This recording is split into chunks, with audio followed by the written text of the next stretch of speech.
and welcome to True International Season 2 Mobile Legends Bang Bang Tournament. My name's AB and my partner overseas, no other than Balti. So today we're going to have four different matches and it's one of the most awaited tournaments here in True International. And by the way, for everyone, wherever you are, have a good day and we do hope that you're excited for the matches that we have.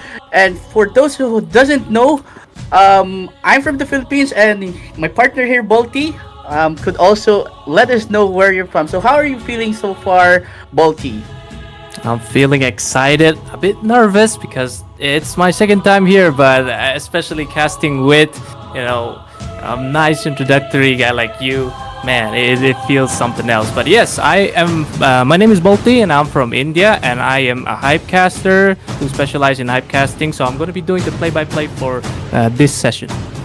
Right, so we got here Balti. Of course, my name is AB, all the way from the Philippines.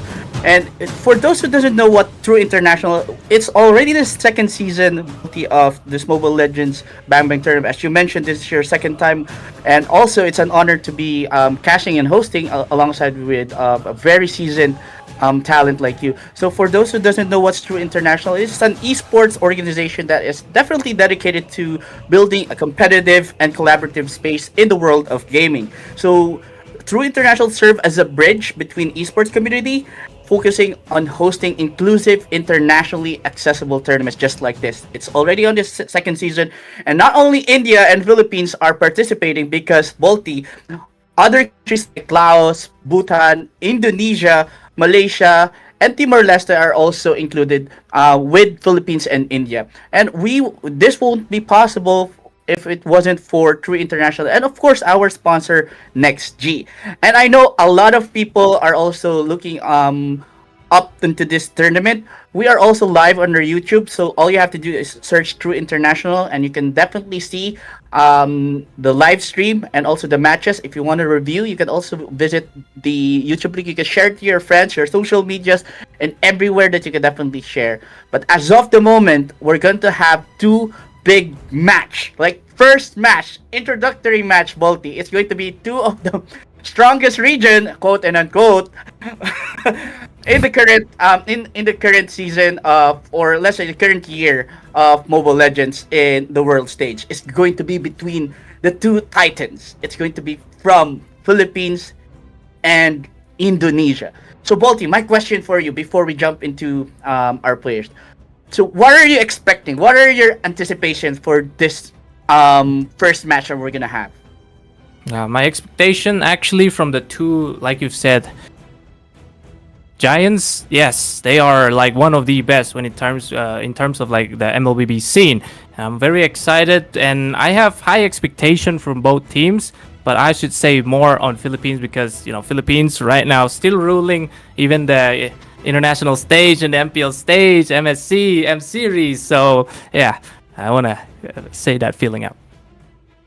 That's my sentiments as well. I'm very excited, and not only that, one of the strongest. But after finishing all of the MPLs or the professional leagues, we're also seeing like amateur teams or even semi-pros, just like this one. That probably we can see star players in the future. This is like one of the stepping stones, and one of the good things that we have with True International Season 2 Mobile Legends Tournament is it's giving an avenue or a space for those who wants to showcase their skills and also to meet other players from different teams. Because as from previous MPLs or from previous World Series, we also heard stories like they're screaming with other countries as well, so that they could also share best practices. They could learn a thing or two. What is the current meta? What are the current things? And all of those things. But now with True International Season 2 Mobile Legends Bang Bang Tournament, it's going to be a different format, I believe. This is going to be a Swiss format, which would take us back in M5. In M6, sorry. In M6, we had like a Swiss stage for the world. So that is also something that everyone was anticipating, because if you're going to have like this same round robin, single eliminations kind of format, it's going to be there's a big chance it's going to be one country versus the same country. So it's like Philippines, Philippines, India, India. So you don't want to have that kind of match again because it will bring us back to season 4 and season 5 of the World Series, where Philippines versus Philippines, Philippines versus Philippines. I know it's good, but we want to have like two different countries as well who want to compete. But now, I think both of our teams are really ready. So this is going to be a Swiss format. This is like a best of one eliminations match. So don't worry for those first rounders. It's just going to be a best of one. But I know, hopefully, we're gonna see like match highlights here. But now, I think we're gonna throw it back to, or we're gonna throw it now to one of the players from our first team that's going to compete here in our tournament for season 2. It's going to be coming from Quantum Satoru Alpha. So I'm very excited to meet our players as well, because not only that we're going to see teams or their team plays, we're also going to meet some of them as well, just to give them a glimpse of who are we looking at, especially the players. Because most of the time we're just looking at the characters, but now we're going to see the players behind those heroes as well. So I think we have our first interviewee. So, Balti, this is something that I also love about international tournaments as well, because you're bridging gaps as Yeah. the organization itself. Like through international, we're having like bridging of gap. This is like the first time doing the casting, and now we're it's as if we're doing this forever. But now we have our player coming from Quantum Satoru Alpha. So good evening to you, Maing Gabi. So Maing Gabi is good evening in Filipino. So this is from Quantum Satoru Alpha. How are you feeling today? Kinabahan, sir. Kinabahan. He said that he's nervous as of the moment. So, ngano gi kulbaan man kakaron? So, what are your preparations to this match? Unsa gi preparahan ninyo karon? Ang kuhan ko, sir, rotation, sir, tapos draft sa bola. Okay, so Kensui here from Quantum Satoru Alpha mentioned like he's nervous because it's going to be the tournament day, and what they prepared for is the rotation and also the draft for this first match that they're going to have. So Kensui, any last words for your opponent as of the moment before we throw you back to your team? Good luck lang. And Okay. stay well. All right, so that is one of the players from Quantum Satoru Alpha. Thank you so much, and we're going to head over to our team member coming from our Vortex Rain team. So I probably Balti could have this next question for them. So I think they're from Indonesia. Sure, they'll be from Indonesia, and yes, maybe this time I will ask them. Hopefully, they speak and they understand. All right then. Hello, something for C. Welcome to the True International stage. How is your team feeling right now for this upcoming match against Quantum Satoru and Philippines?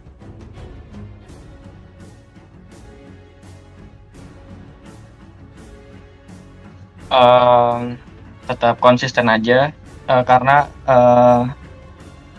tetap konsisten karena pertama kali juga kan first impression buat lawan Filipina juga di True International.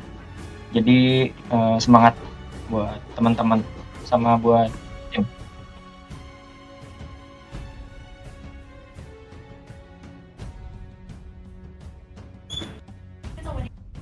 All right. That sounds very nice. But does your team have a specific game plan or strategy on going this one-to-one on the Philippine teams?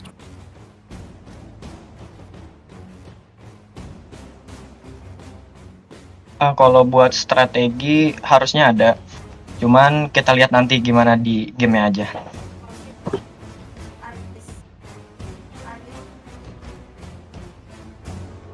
All right, thank you very much. Then we will see you in the battlefield against Philippines. All right, thank you. Something for C. All right, There so we go. we both have them, and also we would like to appreciate Falls, our international translator, for that. And terima kasih. I don't know if I pronounce that. Terima kasih and salamat siang to our Indonesian team, and daghang salamat as well to our Philippine team. So now I know everyone's very excited.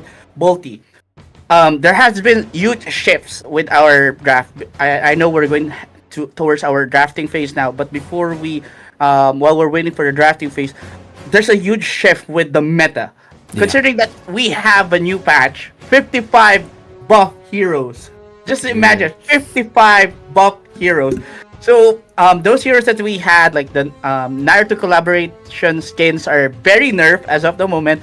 So aside from the momentum shift or the draft changes, this is going to be an exciting match because from last week we didn't have the patch update yet when we had like the eliminations or the qualifiers, but now that we're heading towards our actual playoffs or the group stage, this is definitely going to be exciting for both of us because we're going to see new draft, we're going to see new styles, techniques, strategies, or tactics that other pro players have already done during their streams or their live streams. But for us, it's going to be something that it's exciting at some point and very scary because this is 55 heroes.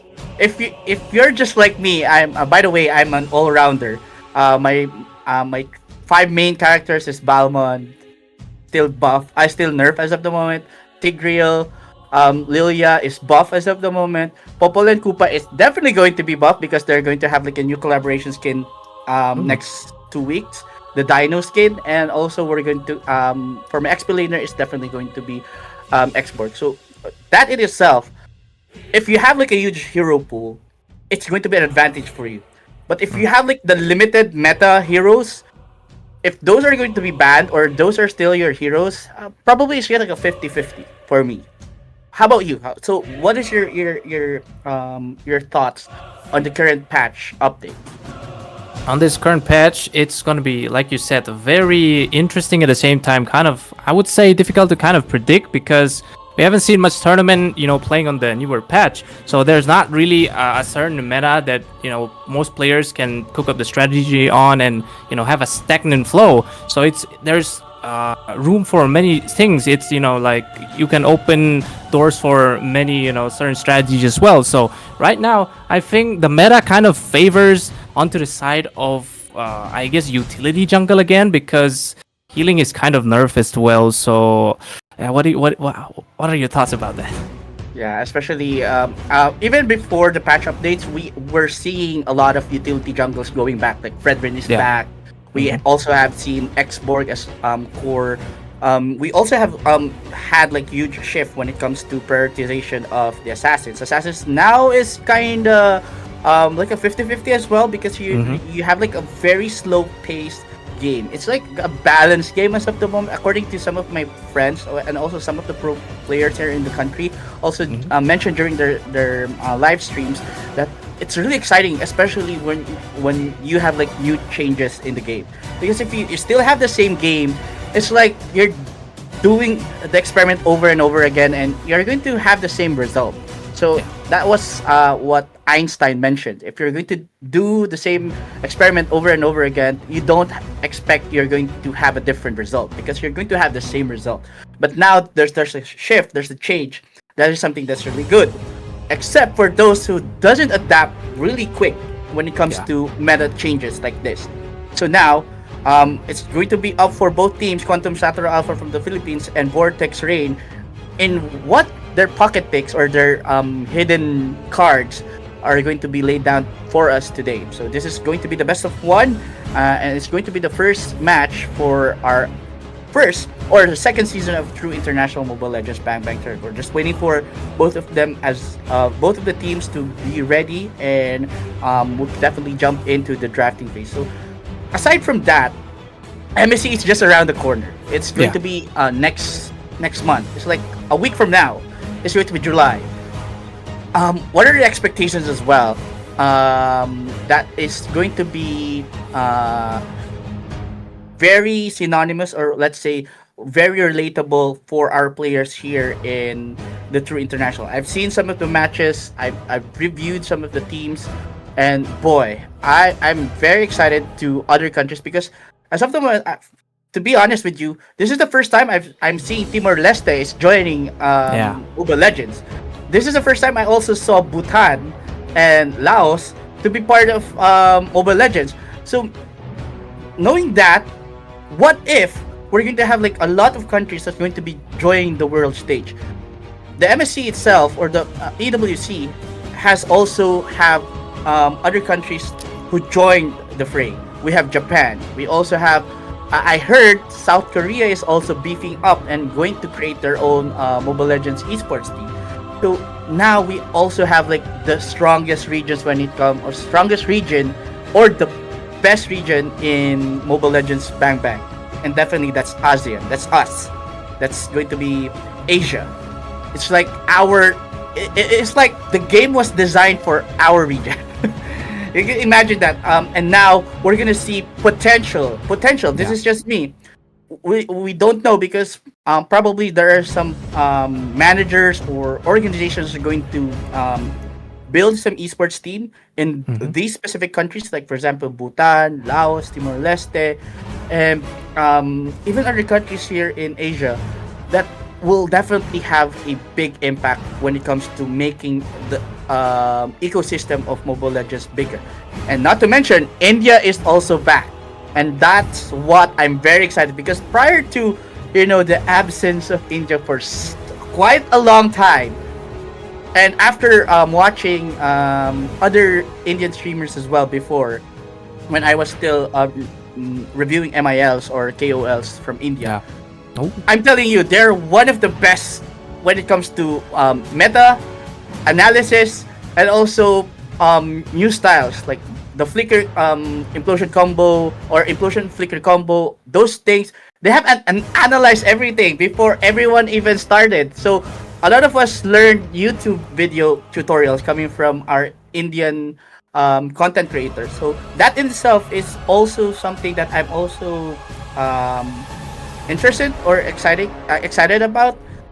And now that your region or your country is also back in the game, it's going to shake everything. So everyone is eyeing for Mobile Legends as something that a lot of countries are very proud of. And not to mention, Indonesia, their national esports is Mobile Legends.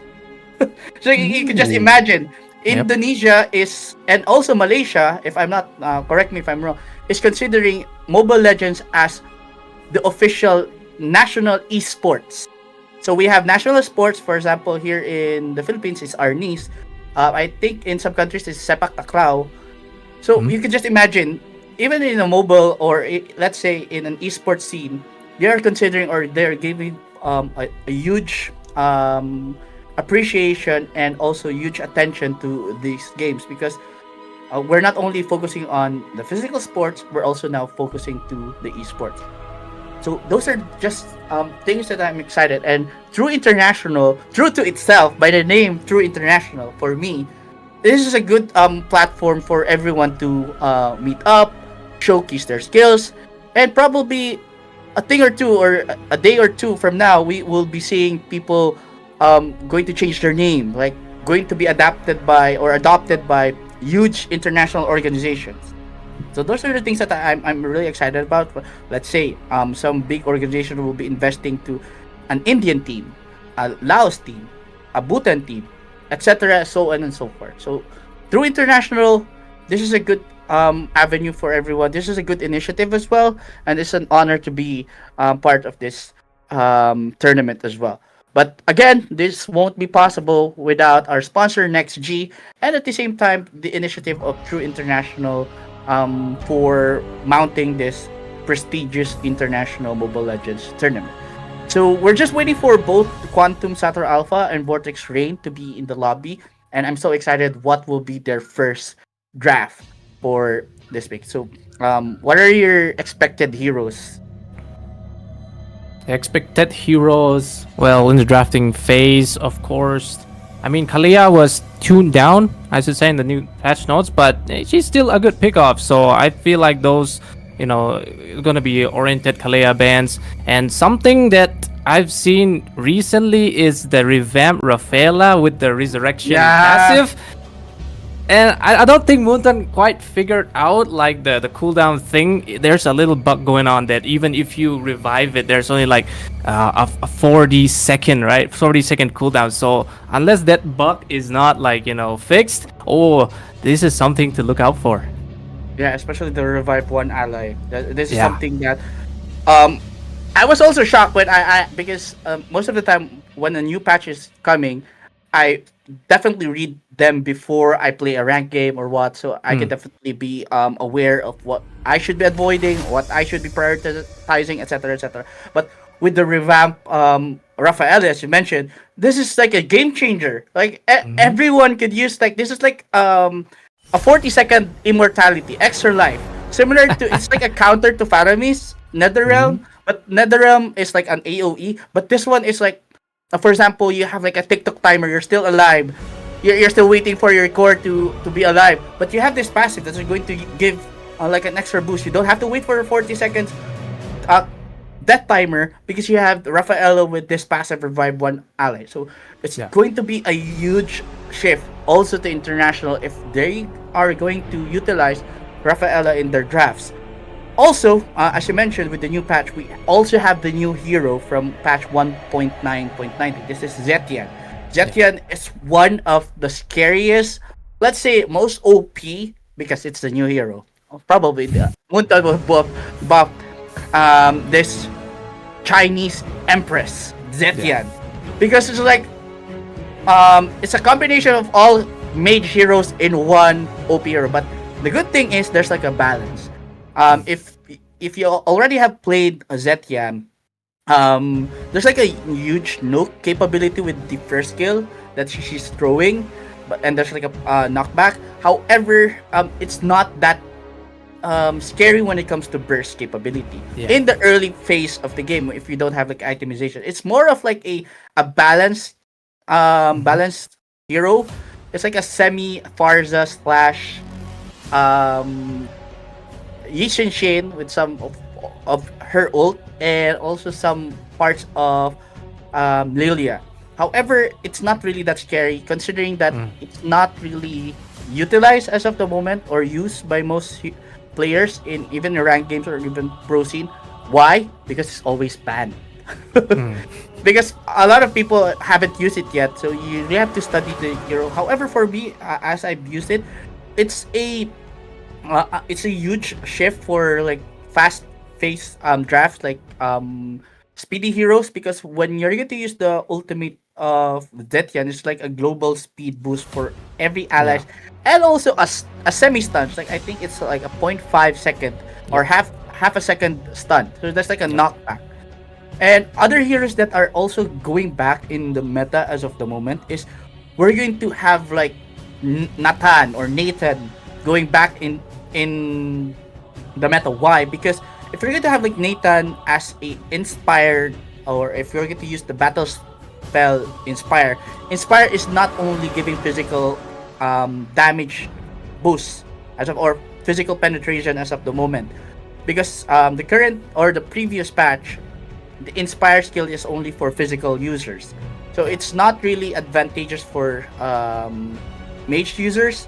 Like for example, you have Inspire Lunox, Inspire Nathan, or Inspire other mage heroes that you are using Inspire. So you can't maximize the Inspire. But now that there's going to be like a hybrid penetration with Inspire, if you're a mage user, definitely the penetration is going to be magic penetration. If you're going to be a physical user, it's going to be a physical penetration addition.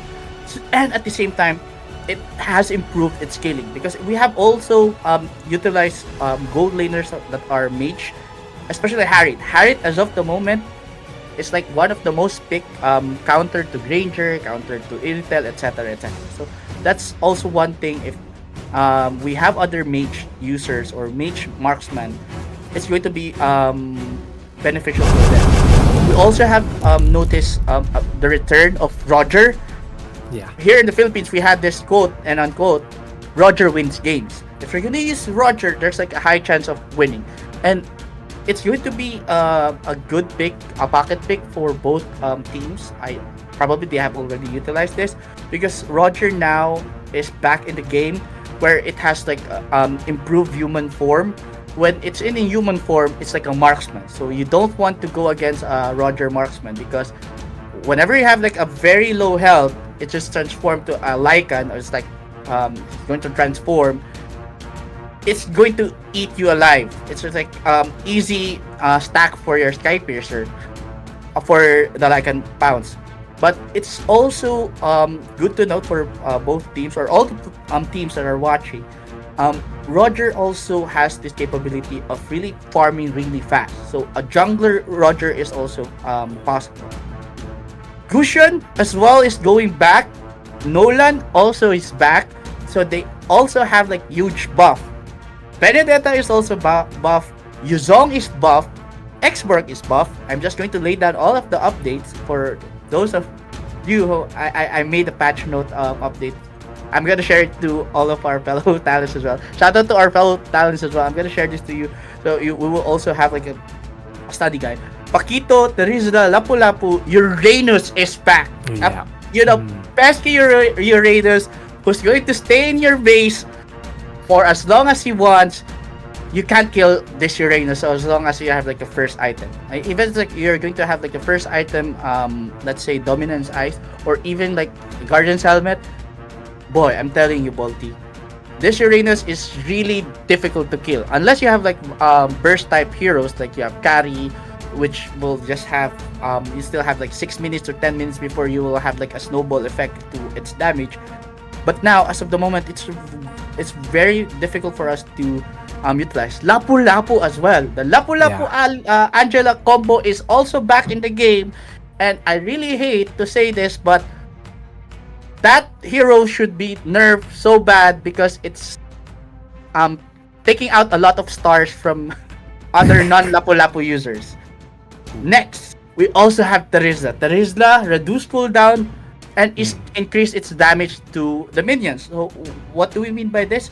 It's going to be easier for him to clear the minion waves and go to the rotation. Because at the current patch, we also have like huge shifts when it comes to jungle patterns. Junglers will have like a minute and 30 before they reach a level 4. Unless otherwise, they're gonna stay in the XP lane and let their XP laner do the jungling for them. That will be a different shift. But now, XP lane cart has like a huge boost when it comes to giving experience to those who will be killing the cart minion. However, or the siege minion. However, the jungle creeps or minions are also buff, except for the crabs. The crabs doesn't have any magic or physical defense anymore, so you can easily kill them. But the gold and also experience that they're giving is nerf. However, you will have them spawn every 40 seconds. So just imagine there's like a huge shift with the calculation, because if you have noticed some of the pro players, during one of the international league, I'm not gonna name the league, but it's one of the international leagues where some of the pro players, especially Onyx Philippines, where they did not kill the summoned lord for some time because they are waiting for a certain time for it to level up. So this is like the level summoned lord. We have like the 9 minutes summoned lord, we have the 12 minute summoned lord, we have the 16 minute lord, and we have the 18 minute summoned lord. So those are the times that we also have to consider, and also the wave management. Not a lot of teams, not a lot of players are geeky like us, but those are very important things that we have to consider, because you had to notice some of the shifts is not like a brawl meta. It's not like you're going to your main goal in Mobile Legends is just to kill as much as you can, put a lot of highlight. I'm like a fast hand Fanny user or Ling user, or highlight plays like Kyrie or whoever, whichever. But now the shift is now going to how you control the map, how you control the rotation, how you utilize your heroes. And that is the good thing about the new patch note. Moonton is like, I don't want to see the same heroes anymore. and slash quote and unquote, I don't want to lose market because I want to have more skins for all my heroes. So voila, I'm gonna buff majority of the heroes that I'm going to have more skins in the future, because you don't want to use the same heroes over and over again. You don't want to see like a Naruto versus Sasuke matchup in Mobile Legends, because you don't want to see Suyo and Lucas all the time.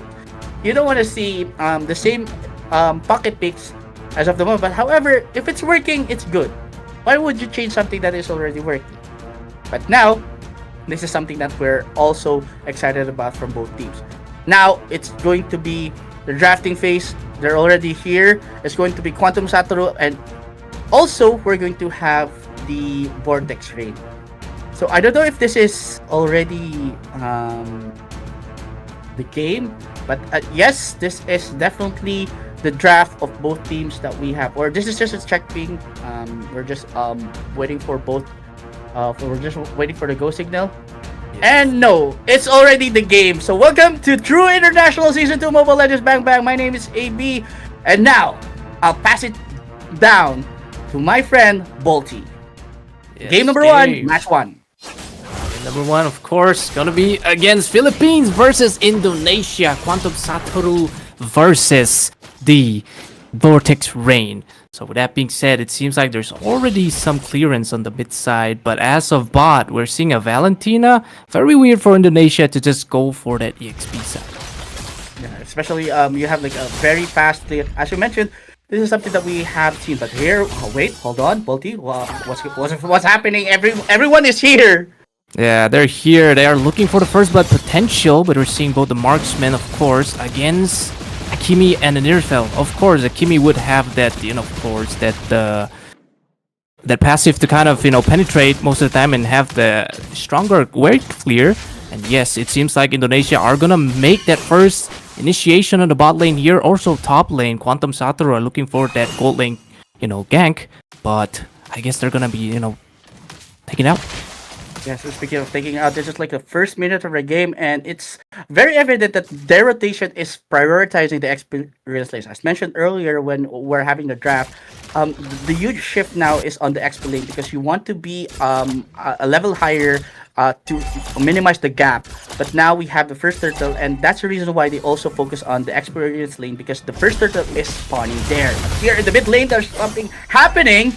That is an Unbreakable connecting to Alker here, but not enough because the Sanguine Claws from the Marshadow, gonna be able to stop him from getting too much, but it's gonna be Vortex Rain here. Gonna have that opportunity of trying to, steal the turtle out, or maybe Quantum Satoru are gonna be contesting. Here comes a fist break as well, but Retribution quite on the side of the Philippines once again. And yes, they're going for the chase. It seems like that's gonna be a shadow kill, trying to zap all members of Vortex Rains, but for now they have to back out. Seems like somebody's gonna get caught here. Sicilian in trouble. There's also the Numenon Blast hitting to 4, but the first blood, it's close, and it's gonna be to the side of Quantum Satoru and trade it out with Zihans as well. But yes, they're going to go for more. Double kill for the Valentina, and that is, a pretty good trade to the side of Vortex Rain.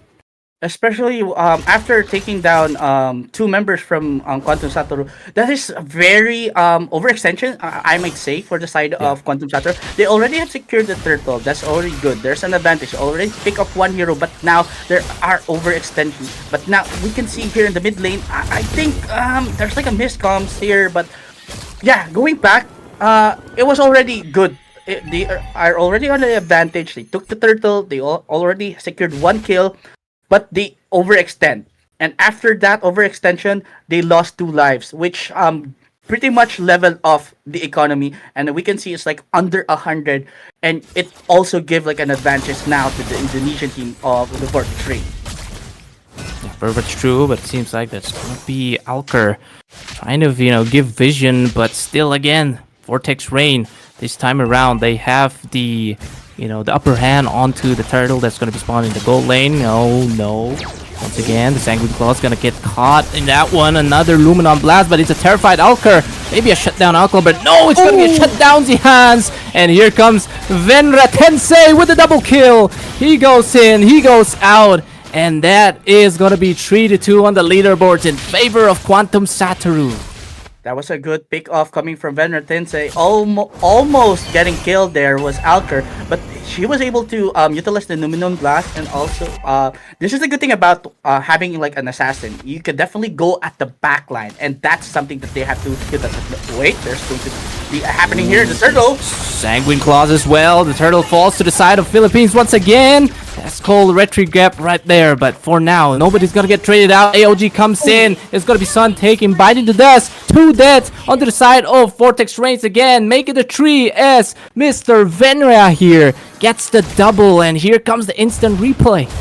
And we can definitely see here, after taking down some members and zoning, if you have noticed, Shiva 1 is there to really block off any members coming into the turtle pit, and that was very advantageous at that point, because they definitely could not go in, because they are fearing there's going to be the fist crack, fist wall, or combo coming from Shiva 1, and it gave like an upper hand for Quantum Satoru Alpha, and that was a really good zoning coming from Shiva 1. And not to mention, it was an easy lord or easy turtle for the side of Venra Tensei, because he knows, and also the team was also there to protect any potential pickoffs or potential skirmish coming from the side of Vortex Rain. Yep, there might be a little bit of a skirmish on mid side over here. Here comes the flicker. Ooh. Numenon Blast. And what's gonna follow up next? It's gonna be Attraction Pulse, but nobody will get taken down in that fight or in that initiation made by Quantum Satoru. And speaking of the Numinum Blast, it's always connecting to members of Vortex Rain. And this is something that we're not seeing most of the time, but because of the buffs that we're seeing, it is very evident that Quantum Satoru already have like this idea. Okay, if there's going to be a Kimi, we're going to utilize Lolita. Lolita has like this bulwark shield that's going to, deflect and reflect all of your artillery.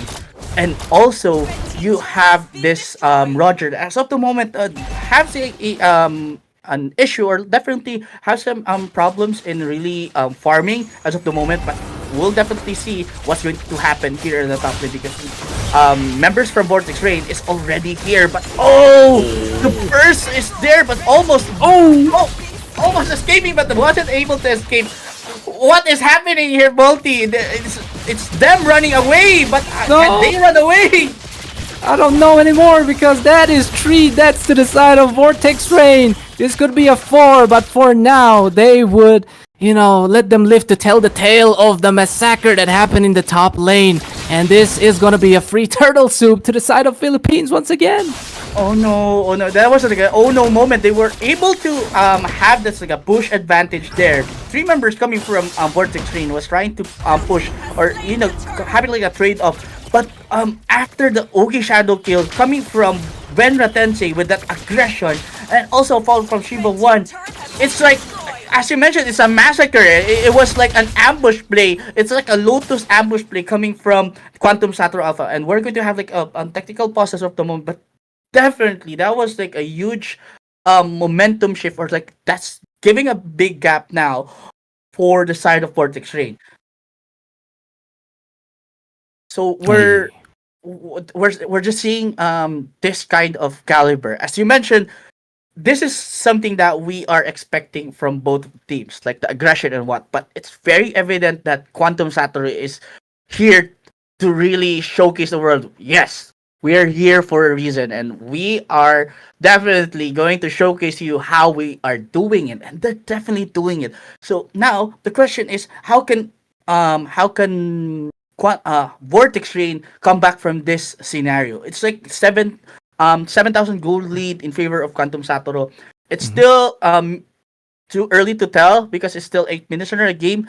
But as I earlier mentioned, I pointed out, Roger as of the moment is having some difficulties in really farming up, because the rotation of Quantum Satoru is not allowing Roger to go to the jungles, and also giving that capability to really capitalize in pickoffs. Because before we head into the game proper, we also mentioned that Roger could definitely win games.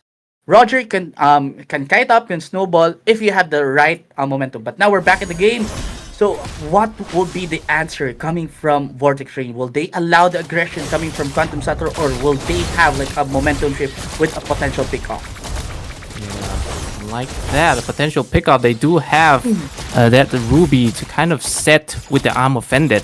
If there is a good set, then maybe, Vortex Reigns can come up, clear those, and, make an equalizer onto the lead as well. But for now, nothing much going to be happening. It's just that the pure pressurization coming in from the Quantum Shataru as they're looking for this tier 2. And tier 2 is already under half-life, and it's going to be a problem for Vortex Rain. They're going to allow outer turrets to be taken easily like that. It's going to be a huge problem for them in terms of defending. However, on the side of Quantum Satoru, we can see here that they're really controlling the map. The water now on the side of Vortex Rain is really low, and also magic shields are also being popped off.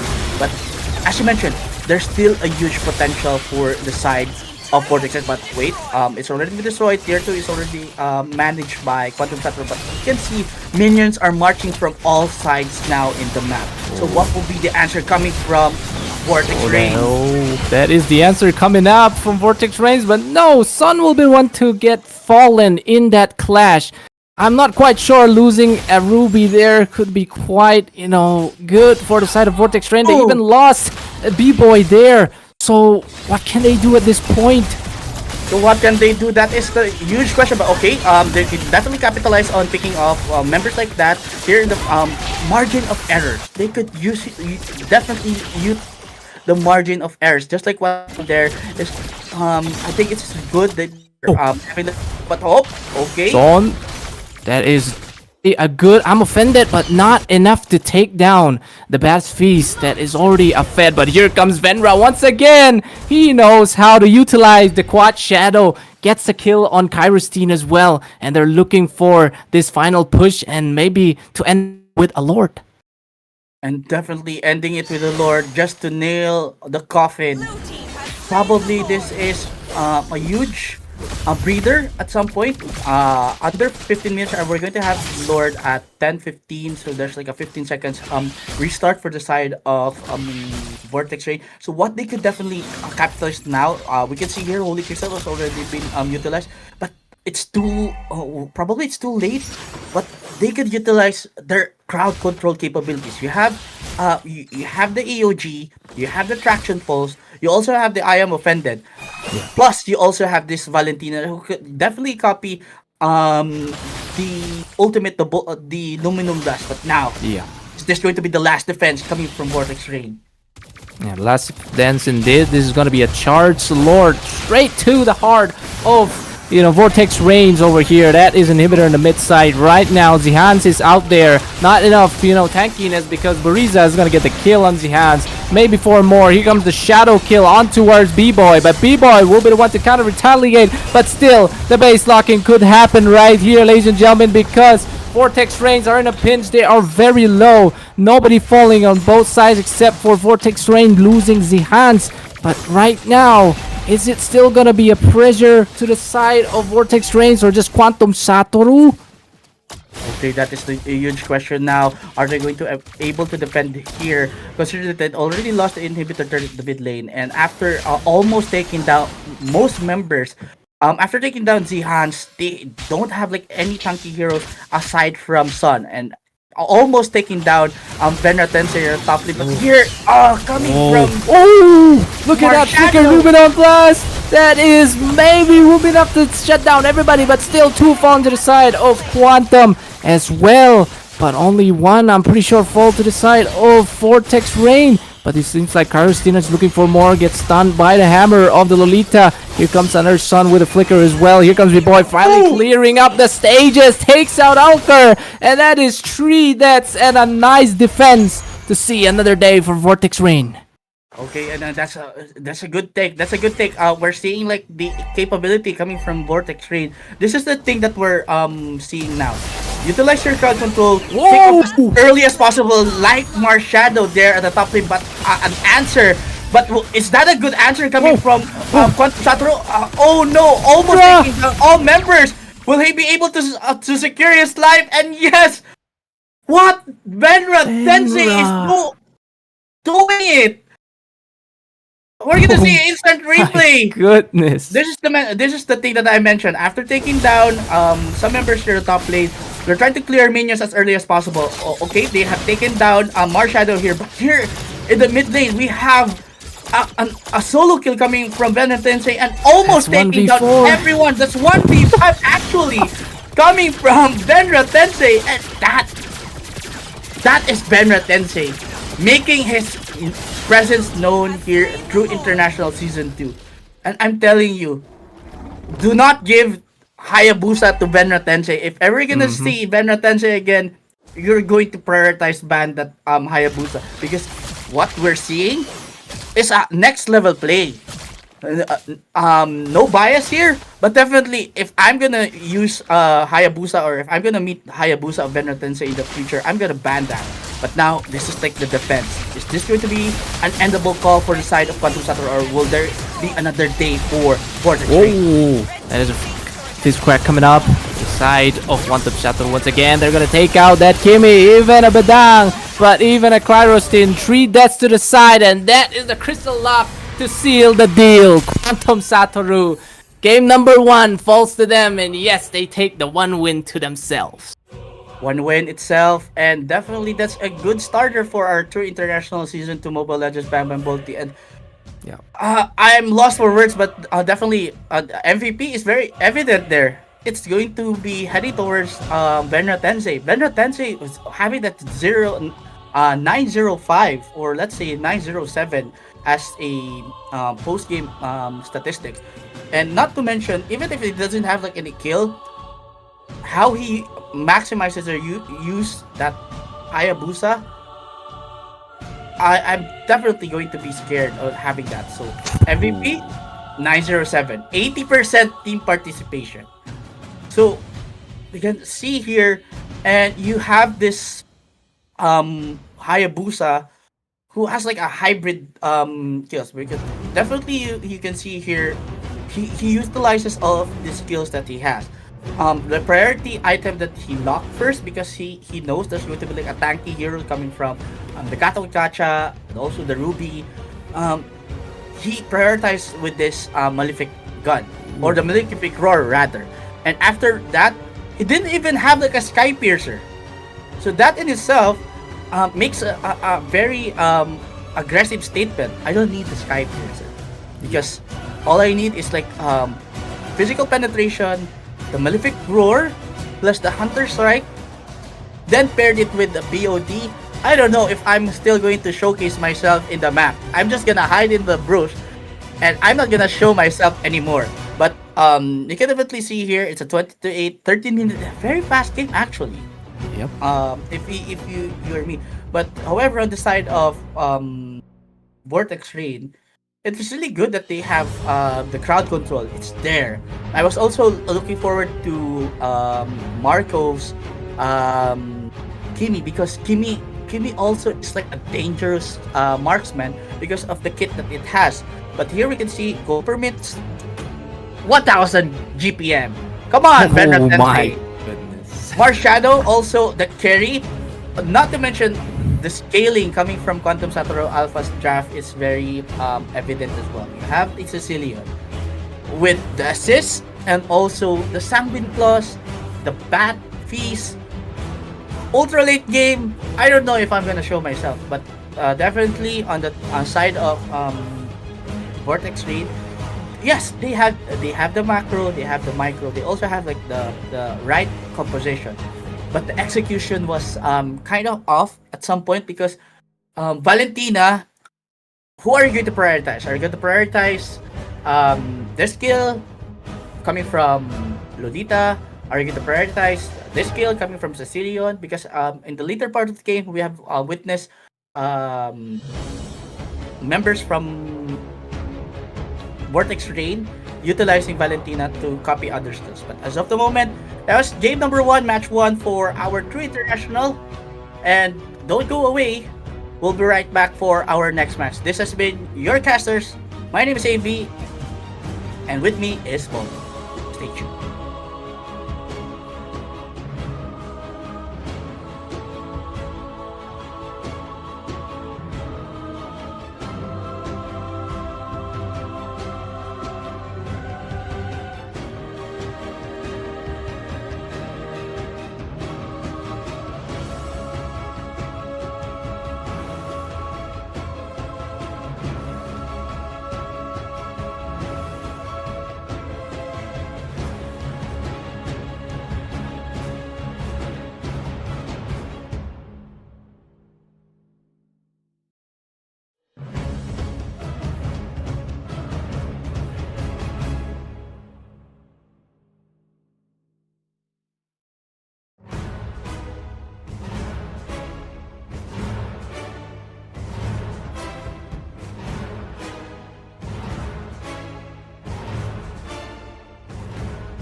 And we're back for our true international season 2 Mobile Legends Bang Bang. You still have AB here and also Bolty for our second match for the night. It's going to be between Team Laos, Leon Esports versus Team Timor Leste, Timor Puro. So, Bolty, I know our team is already excited to jump into the interview. So, without further ado, let's now have our first interviewee coming from Leon Esports from Laos. 언제네? 대박.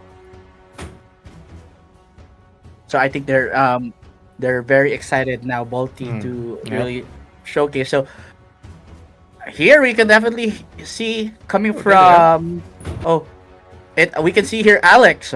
Alex flexing, flex. So good evening to both Alex and also from Team Leon Esports. Oh, flexing their good faces. So how are you feeling today for your first match against Team Timor Leste? เขาสัมภาษณ์เจ้าดิ ฮะ เขาสัมภาษณ์เจ้า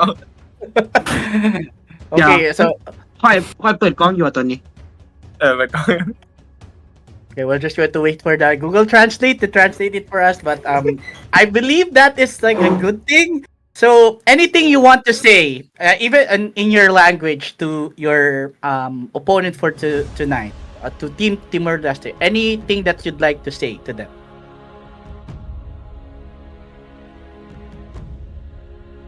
ว่าอะไร ก็ต้องบอกว่าจะไป So I think they're waiting for the translation. So any words you'd like to say to Timor Leste? They're waiting for the Google Translate to translate it for us. But this is like, as mentioned to all the viewers here, this is like an international tournament. Yep. So especially here in Asia, we have different variety of languages, and it's really good to learn more languages, and that is something that Bolty and I and also other talents are going to learn in the future, other languages. But so that is definitely one of the things that we're going to wait อเล็ก coming from. จะว่าอะไรกับฝั่งตรงข้าม Okay, go ahead. นี่อยากฝากถึงฝั่งตีมอร์ป่ะ อันที่ไม่ดีเด้อระวังถือเข้าปลาเด้อ Bring it on.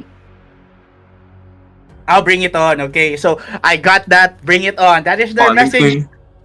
That is their message for their opponent, Timor Leste. So once again, that is Team Leon Esports coming from Laos. Thank you so much for that. Now we're going to jump over to our friends coming from Timor Leste. We have the whole crew here.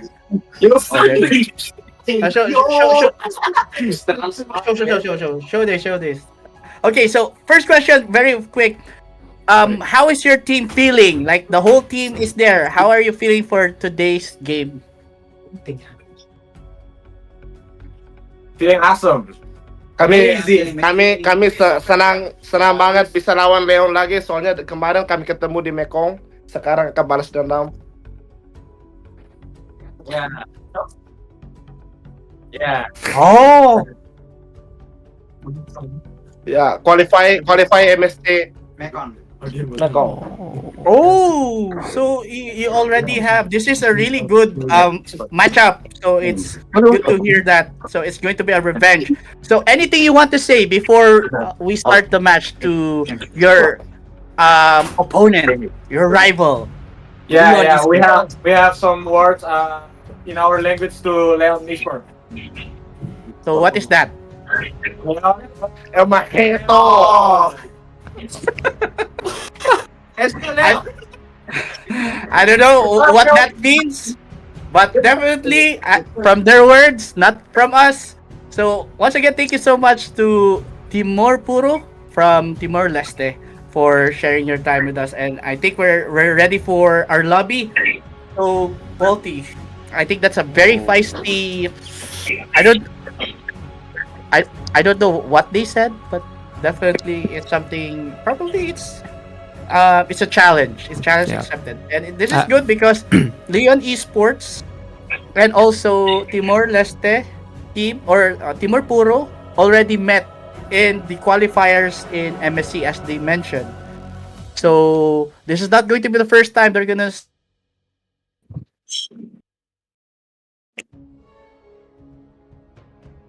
Ooh, it seems like so AB just went off there, but I will take it from the spot here, pretty sure, unless he comes back. But yes, look at that interview. Oh, he's back. I was Hello. because I was out of nowhere because I had to. Okay, so what happened there? And as you mentioned, thank you, Balti, for sharing that as well. Prior Got to you. us going off for like 2 seconds because I was like, I'm expecting both teams going to give their best. Is it going to be a revenge success for the side of Timor Puro against Leon Esports, or will Leon Esports will have a 2-0 against their rival Timor Puro? So this is going to be a very exciting matchup because this is like a revenge arc in some animes or some stories. It's going to in the game. So it's only in the game. So just to put it there. And it's going to be exciting as well. We have seen the first match between Indonesia and also Philippines.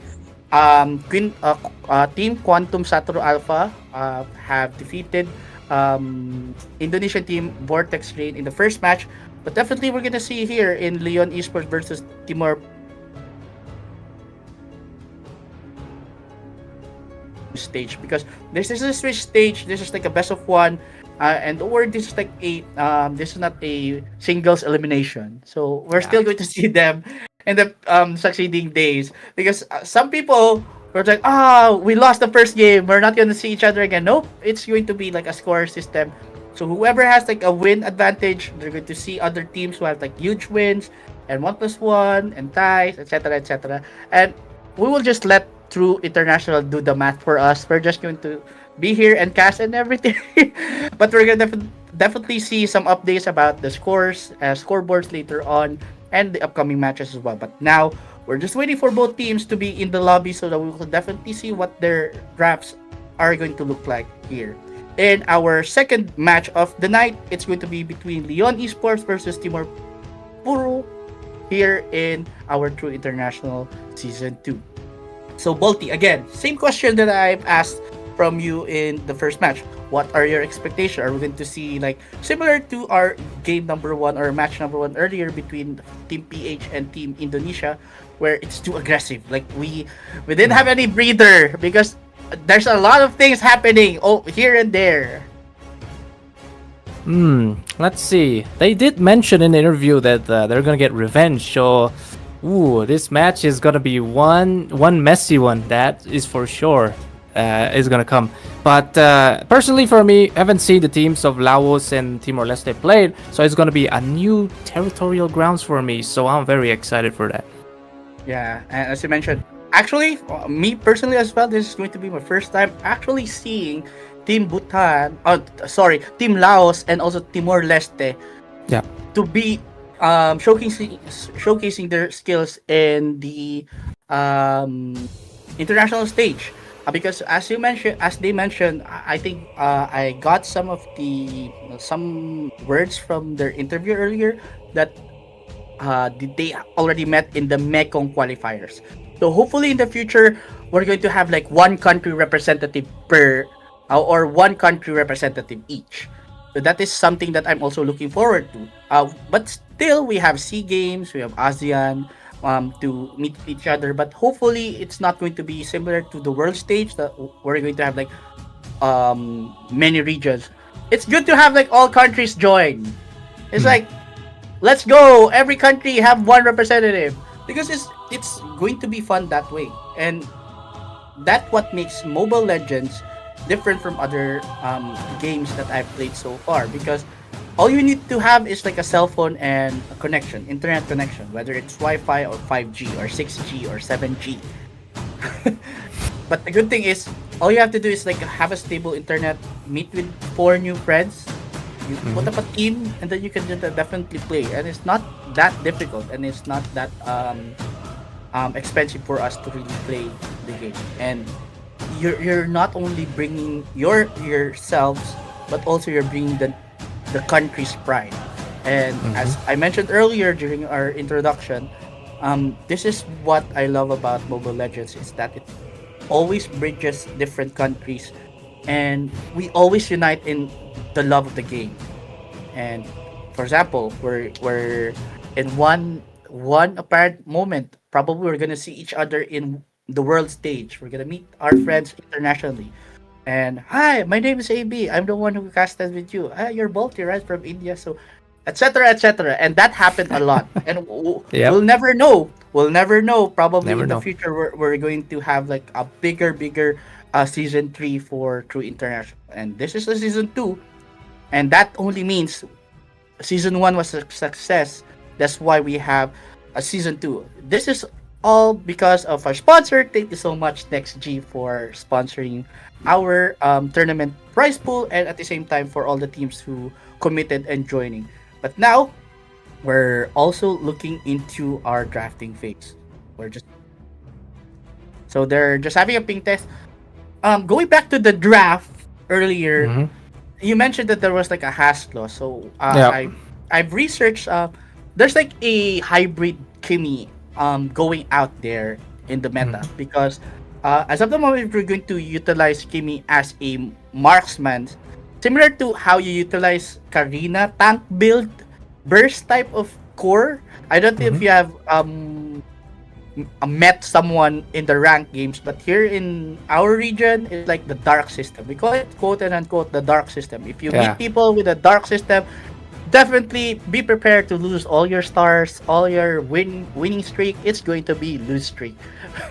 That's why we always call like the younger kids, because it's like, oh no, it's a dark system. They're not asleep yet, so they're gonna join. They're gonna join the rank games. They're gonna put the dark system, and they're gonna mess up your drafting because you're gonna pick for a jungler. They're gonna pick their own favorite hero, and they're going to. Don't worry, it's a tank Karina. I'm going to be a roamer Karina. But that works. Something like that works. Nana Room is also. Just imagine you have a Nana Roam, a Nana Roam who just throws Molina all over the place. And that's a support Nana Roam where the cooldown for the Molina, the second skill, is really lowered. So that means more Molinas thrown. And the good thing about Nana's Molina is like it's an AoE. Yep. It ignores any crowd control, or it ignores any purifies, it ignores any items or that would dismiss any counter to Molina, because Molina is a Molina. And that's one thing that Stormy from SRG OG from Malaysia have showcased in the grand finals in the MPL season 15 of Malaysia. Just imagine, we have witnessed Layla in the world stage. Remember Kelra using Kelra. Layla against a Moskov. So just imagine that. We also have witnessed other unorthodox pick here. We have seen Leomord. We have also seen Barat is going back in the meta, especially if you have like an assassin jungler.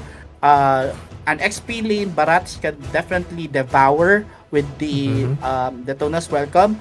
If, for example, you have that Hayabusa coming from Venra Tensei. If you have a Barats, it could just definitely eat up that that character, that hero. So it could have this crowd single pick off crowd control, and you can just flicker and just spew away that hero that you have devoured.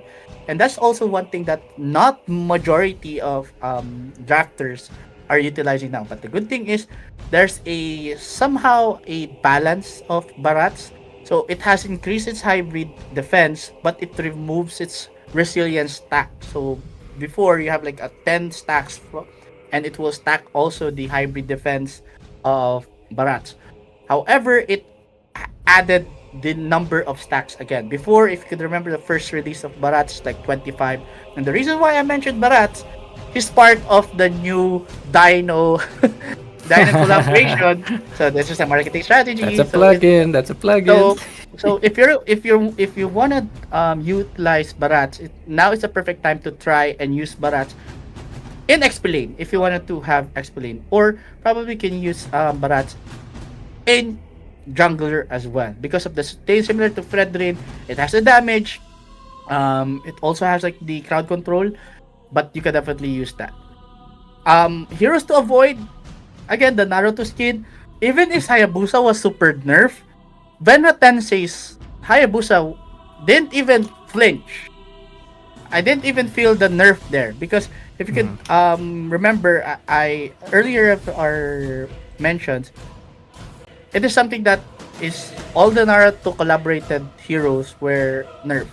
So bad that you don't want to use them anymore. But Venra Tensei told the world, nope, I'm still going to use my comfort pick. I'm still going to use Hayabusa because the passive of Hayabusa is now can only be applied one stack at a time. So it's not if you're gonna hit with your shurikens all throughout, it's going to be applied all throughout. It's just going to be a single target.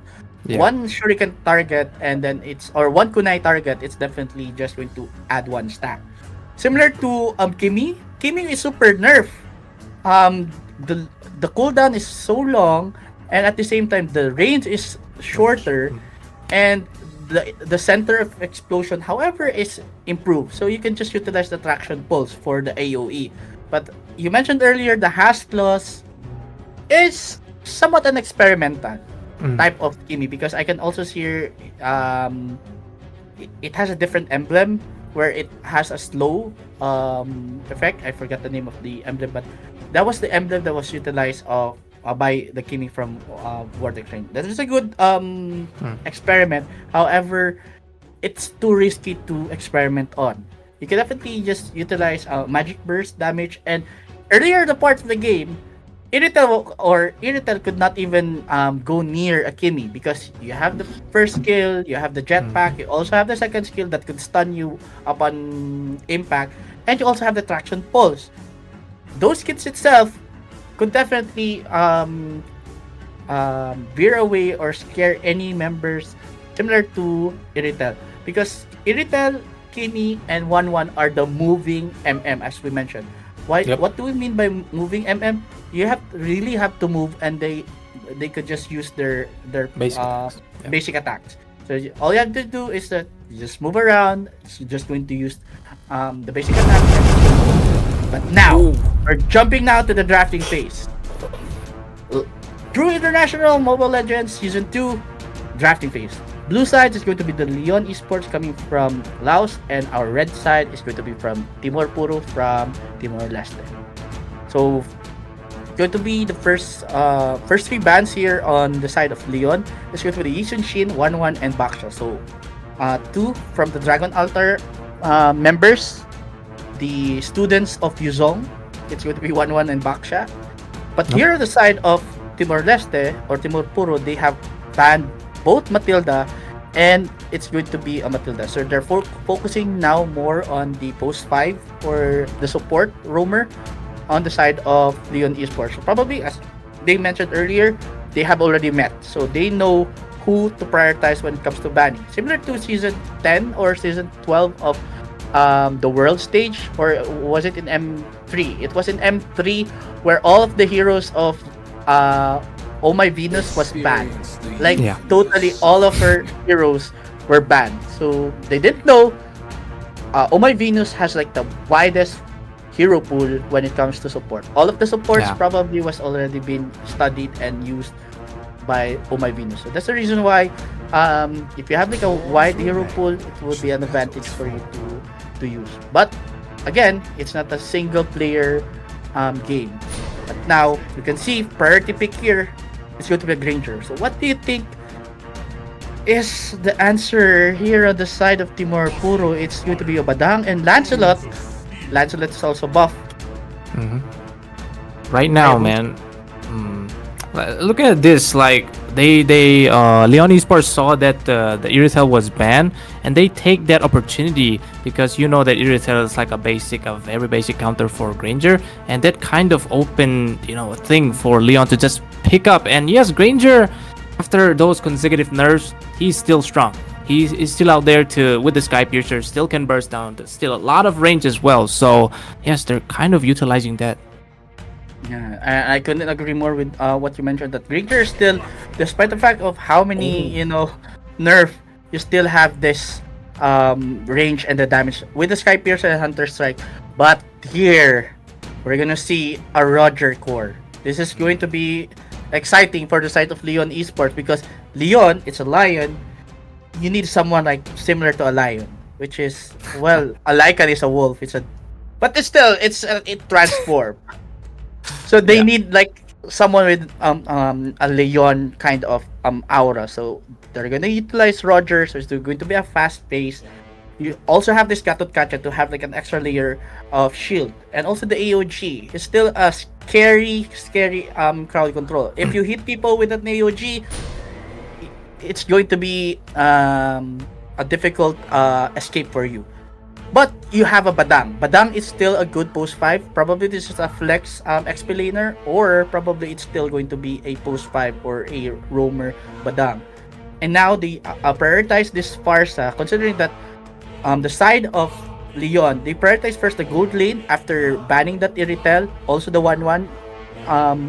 You wanted to be first when it comes to utilizing a comfort hero, which is Granger. Granger is like a point and click kind of hero. You don't have to do anything, you just have to click and shoot. Similar to Irithel. But now they also banned Faramis. So as I mentioned earlier, they are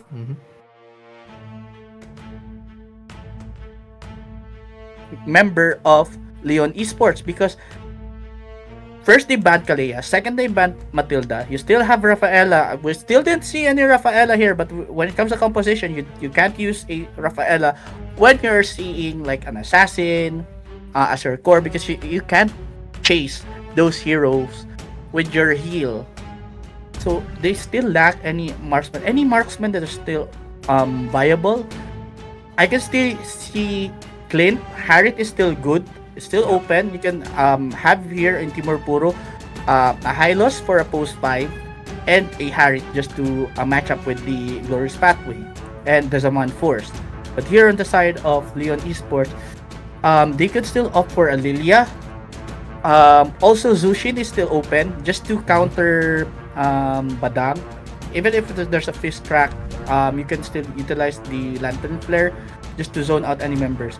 Bruno is still taken. So Bruno and Moscow, so they are targeting marksman away from Timor Puro, but here on the side of Timor Puro, they're targeting the post 5 or the support from taken away from, and also the mid laner away from Timor-Leste or from Laos. So it's going to be, we still have Clint, we still have Harriet and Hylos. They can still or even Uranus is still open, but you don't have a crowd control, so that's a problem. So they can still opt for a Tigreal. Tigreal is still open with that Pharsa, and you can match it up with Hylos. Probably it's going to be a Harriet,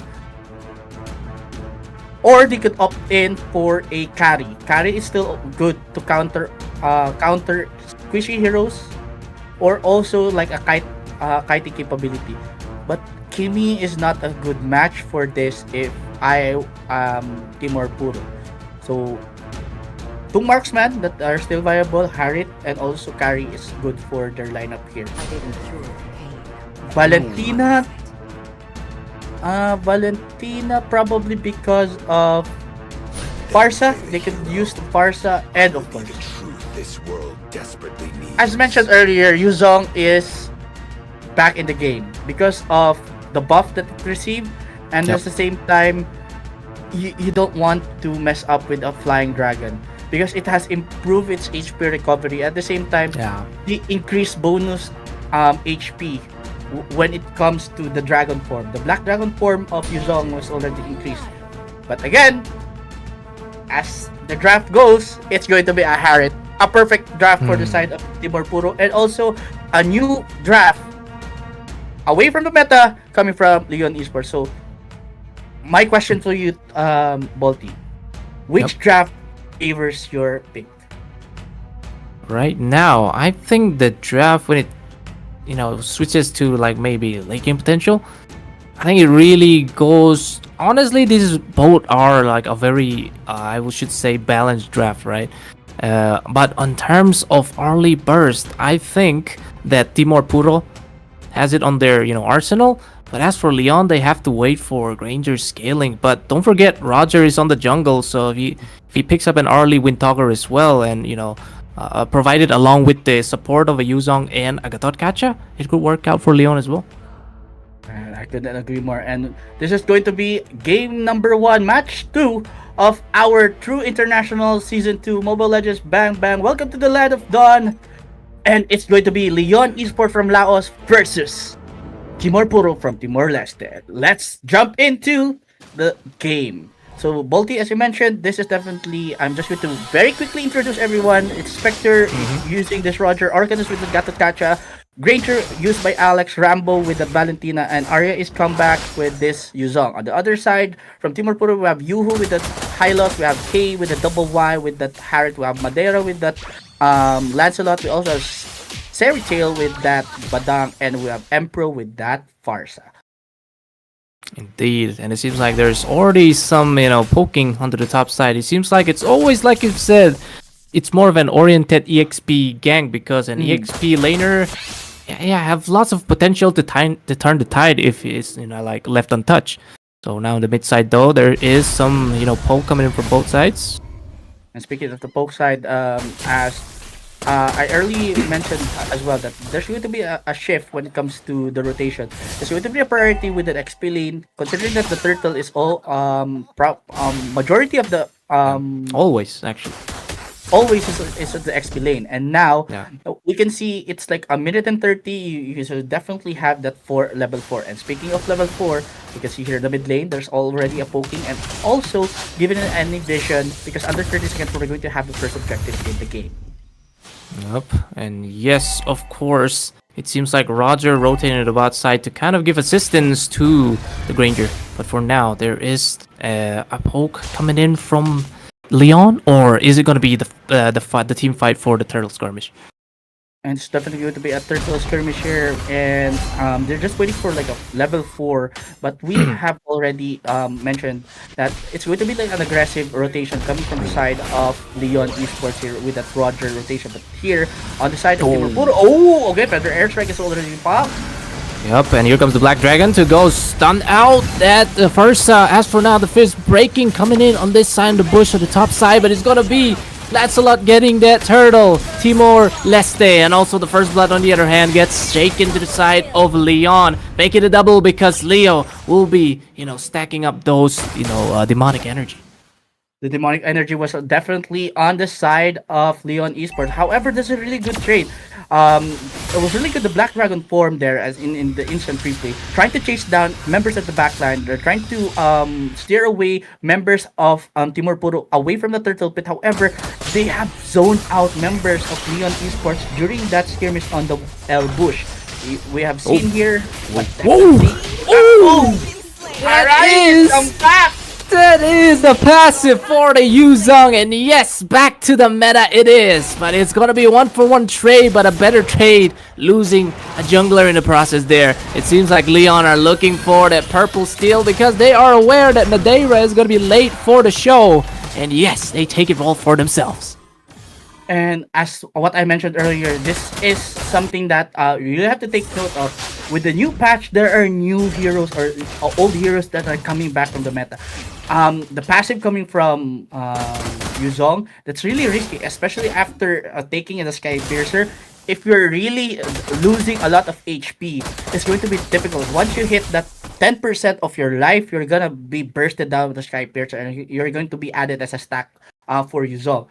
However, it's still good on the side of Timor Puro because of the crowd control that they give. You have this Harriet that is still 0-0-0 when it comes to the lane, and it's not veering away or not being scared against this Ranger of Alex.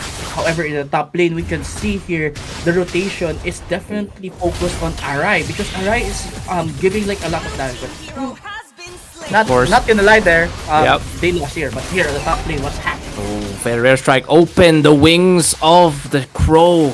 But for now, that's going to be a wasted Feather Airstrike and another.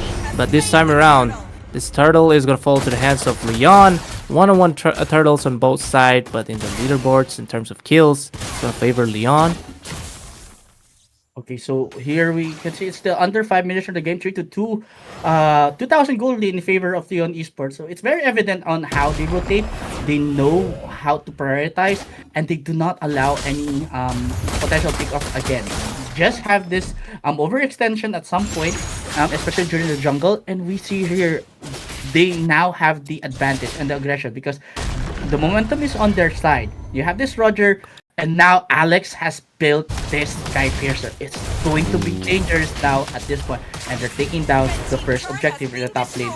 Taking down the first turret. There might be some ruckus on this turtle side though. It seems like K is also in position. Has to leave the gold lane for now to go and potentially farm up this mid lane as well because I'm pretty sure like under farm in terms of Alex just having the Sky Piercer already. AOG being dropped in here, but that's gonna be K falling to the hands of Alex and maybe more. Sky Piercer stacks are over dwindling, but 2 will fall to the hands to the far side here with that Feather Airstrike. But Arai on the other hand gets a kill, and that is gonna be a 2-for-2 on both sides.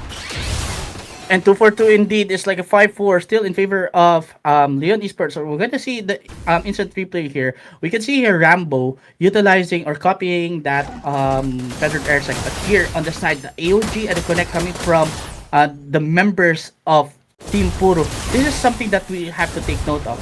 You have the crowd control, you have the damage capability, and also you have the extra layer of shield. However, you have to avoid being gunned down by Alex because you're going to be added to the stacks of the Sky Piercer. And if you have like a late game Granger with the passive stacks and also the Sky Piercer, it's going to be difficult for you to defend against the burst damage. However, you still have the potential of the crowd control or the pickoffs with the crack fist wall coming from Seritail. Plus, you have this Feathered Airstrike that will definitely zone out any members away from your team. This is a possible gank, but no. After you take out the tier 1, out you go. But oh no, K's in trouble. The passive of the Black Dragon, way too much, devours the Leonin in that process. Oh my goodness, AB, what just happened there? As mentioned, you do not allow that Black Dragon form, and considering that it's already mid to late game, the stacks of coming from the Soul Grip and also the Dragon Tail from combo of Arya is very difficult. Plus, you have this Petrify. Once it's Black Dragon form, the Dragon Tail, and then you Petrify, you're gonna be an easy target for this Yuzong. However, you still have an advantage, but considering that the standing of K is 0-2, that only means that K doesn't have the item built yet. But now, there's like a revenge, but it needs another person to take off or to take down members away from Leon Esports. And that is what Team Puro should be doing as of the moment. They should not allow any members to be roaming around alone because it's going to be difficult. There's going to be an ambush capability. You have a very mobile team members coming from Leon Esports. You have this Roger, you also have Valentina, and you have this AOG and the Black Dragon form that could definitely just chase you down. So you have to defend your late game damage dealer, and that's going to be Harry. Indeed, but top side though, seems like Leon Esports looking forward to take down that tier 2. More turrets to their hands, the better to the goal of the fountain. But right now, what is it gonna be? Oh, there is initiation coming in. Some Death Sonatas to just chunk down the HP of Timor Puro. Unless this Lord is taken quickly. Timor Puro now on the defensive side, and we can see here the recall spam coming from Arai. just to taunt members, and actually that's giving them like a boost. Not only the taunt, it's also giving them the boost, and also it will eat up in your head. It will be staying in your head. But we can see here, easy takedown Lord there on the side of Leon Esport, but on the other side, Timor Puro tried to have like a counter objective where they almost took down that first turret in the top lane. But the question now, the minion management is very difficult on the side of Timor Puro, considering you still have turrets, first tier turrets standing on the side of Leon's Esports. So how they could come back here is very simple. Wait for that mistake, take down this lord as early as possible, do not allow any inhibitor turrets to be taken down. Afterwards, you can utilize the late game potential coming from Empro. The Feathered Airstrike would be a very risky damage against your member. Plus, you have this Lancelot as well, you can go backline. But the question is, when would be the right time? Wait for that right moment, wait for that error, and then they could definitely capitalize on that error at this point. On the side of Leon Esports, they just have to go with their aggression. You have this Valentina copying the Feathered Airstrike as what they've been doing early on in the game. Yep, there are two ultimates being wasted on both sides, but here comes the Black Dragon form to kind of zone everybody out. This is a menacing dragon to the fact that it uses the Petrify as well, goes in for the clash. Here comes the glorious pathway to chase down Leon Esports, to not be knocking too much on the doors of Timor Puro, but for now, that's an inhibitor down on bot side. And that's what I'm telling you about earlier. Aside from the HP, but Madeira that's is Rambo. taken down. Rambo Oh, take down no. Madeira. Empro on the other hand, too aggressive, gets shut down by the dog. That is the Roger. And yes, that's going to be 2 deaths to the side of Timor Puro. They can't afford these losses because if they don't trade it out, look at their base. It's clearly open. Very open indeed. I think that was like a misstep coming from Empro because trying to break down overextension outside the base, you flicker in, and that's 4 members from Leon Esports. It's a question, probably a mistake, but here we can definitely see could it be an endable call on the side of Leon Esports. Bulky. Black Dragon is here to end it all maybe, but as for now, Spectre in their hand, try to clear those lanes as much as possible to get that minions to funnel down and actually, get out the damage reduction of that. But that is all inhibitors fallen, being used to rubble as well. But for now, it seems like Leon Esports, they are, keeping their distance because there is a potential throw if they lose any members here. Yes, and that is something that they have to avoid at this point. If you really want to extend this game, definitely do not allow any deaths because the death timer is too risky and you still have like the Lord. So the question is, are they going to contest this Lord? Is it viable for them? Is it still good to take down this Lord, or are we going to focus on other objectives? Considering this is still level 2 Lord, they could definitely just burst this down. You still have this Farsa, you still have this Harry, and also do not overextend. But what they could do, they could just push and manage the waves, especially the top lane, because you don't want to have minions be grouping up or holding the lanes. As what you can see here in the bot side, if we can see 2 siege carts and also minions marching. But they're just waiting for the 45 seconds mark for the Summoned Lord to be marching. Oh, by the way, can we look at the stacks of Granger on that? The Definitely. demonic energy. The How demonic much is it energy gonna be? 12 minutes already now, right? Oh, look at that. 627. Okay, and then that's even if it's 10, it could definitely chunk down. This is going to be the last defense. So Bulky, what will be there as an AOG. Oh, the perfect way to flicker out of that AOG, but for now, still not enough because that base is entirely open and Leon Esports respects it and takes the win for themselves. Laos completely taking the revenge over Timor-Leste with 1 win to their hands. And 1 win to their hands as well, and another win against Timor-Leste. So GG well paid still to Timor-Leste for trying to give their best during this first match. It's still the first match on our speech stage here at the True International Mobile Legends Season 2. But however, during that game, I could definitely see, for me, the MVP there is going to be that Black Dragon for me. That is just mine. How about you, Balti? Who's going to be your MVP on the side of Leon Esports? Honestly, I gotta agree with you, and I gotta go with you because the sheer pressure that came from the Black Dragon. You know, when a Black Dragon is really dangerous and really like well fed, is when inside your own inhibitor bases, if a Black Dragon flew in and everybody just runs away, you know that is when the Black Dragon just asserts its dominance. Yeah, and asserts its dominance indeed. However, our match MVP, it's going to head over to our Granger.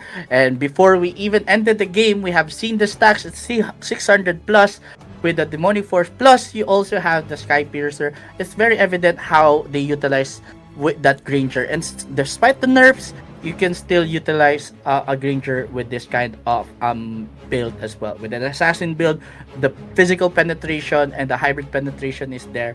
And it's a 10 to 5, very aggressive team play coming from Leon Esports. And we could definitely say this is a really good matchup between Timor-Leste. But Timor Puro, still GG well played. Very good aggression. They have the draft. They utilize the draft. However, it only lacks the counter aggression when it comes to the mid game. It could have been a good pick-off, especially with Lancelot. However, the big problem there was this Yuzong. Yuzong could definitely zone out member, plus this Valentina that copies with that IMU, especially taking out that feathered airstrike. And we can see here the assist is coming from the Gatot Kacha.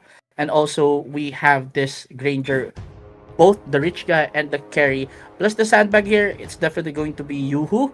But we can see here the ball is on the hands of Leon Esports with this game number 1 for our Swiss stage. It's not going to be the last time that they're going to face each other. Possibly as the days comes, it will definitely be a bigger chance, or there will be a bigger chance that they will be facing each other again, and probably it's going to be on the side of Timor-Leste. But for now, let's give the win for our team from Laos. So Volti, any last words for today's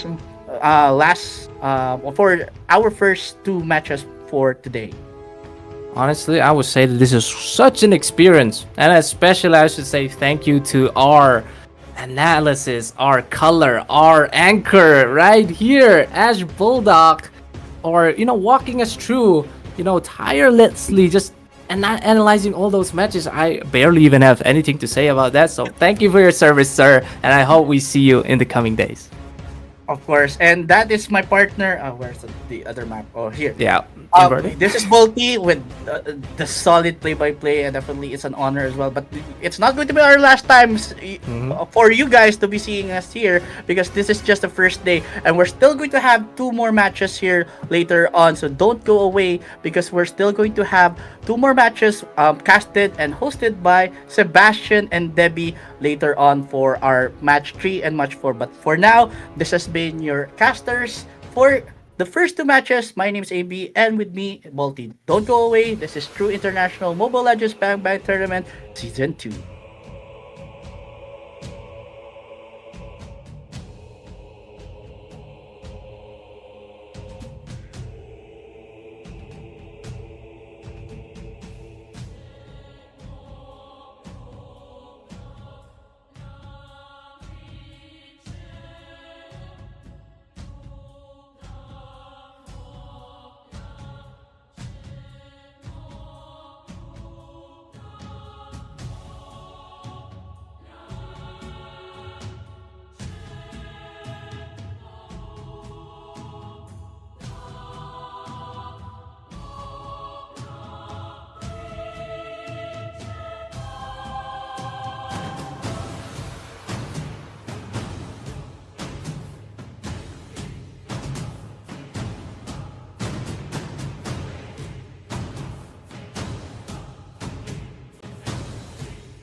Yo guys, what is up?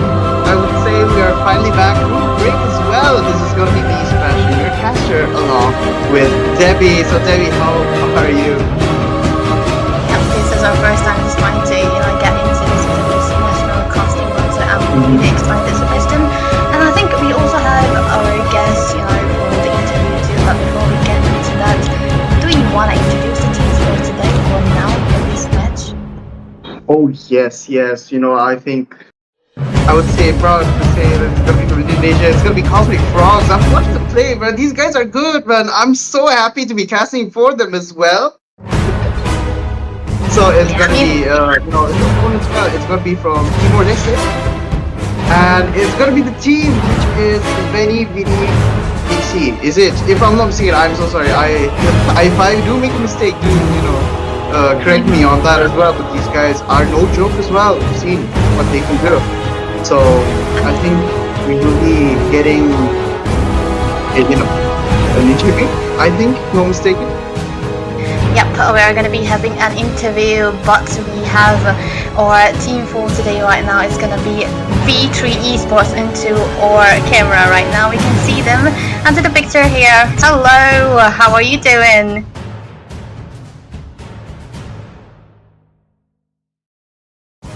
Mute. Sorry. Yeah, you can. Hello. Yeah. I'm good, thank you. How are you? Oh, we are feeling really excited. Hey, wait. You know what? Seb's just too happy to get you here because he just wanna see what you guys are gonna be bringing in. But I'll ask a question for you guys though. How are you feeling to go against Indonesia today? Yeah, we're feeling good and we really happy to face Indonesian team. But it's usually we in Scrim we already face so many Indonesian teams. So yeah, let's we see. So the next question would be like, what are your, what were your preparation for this tournament that you guys have been going through, your team, your career? So what did you do to make it all the way here? Oh, that's nice. Okay. For our preparation, we every day we are always scrim to with MPL team, the MDL team, and we also already in last year. Yeah, last year we already we also joined to Mekong qualification for M6. So yeah, I'm very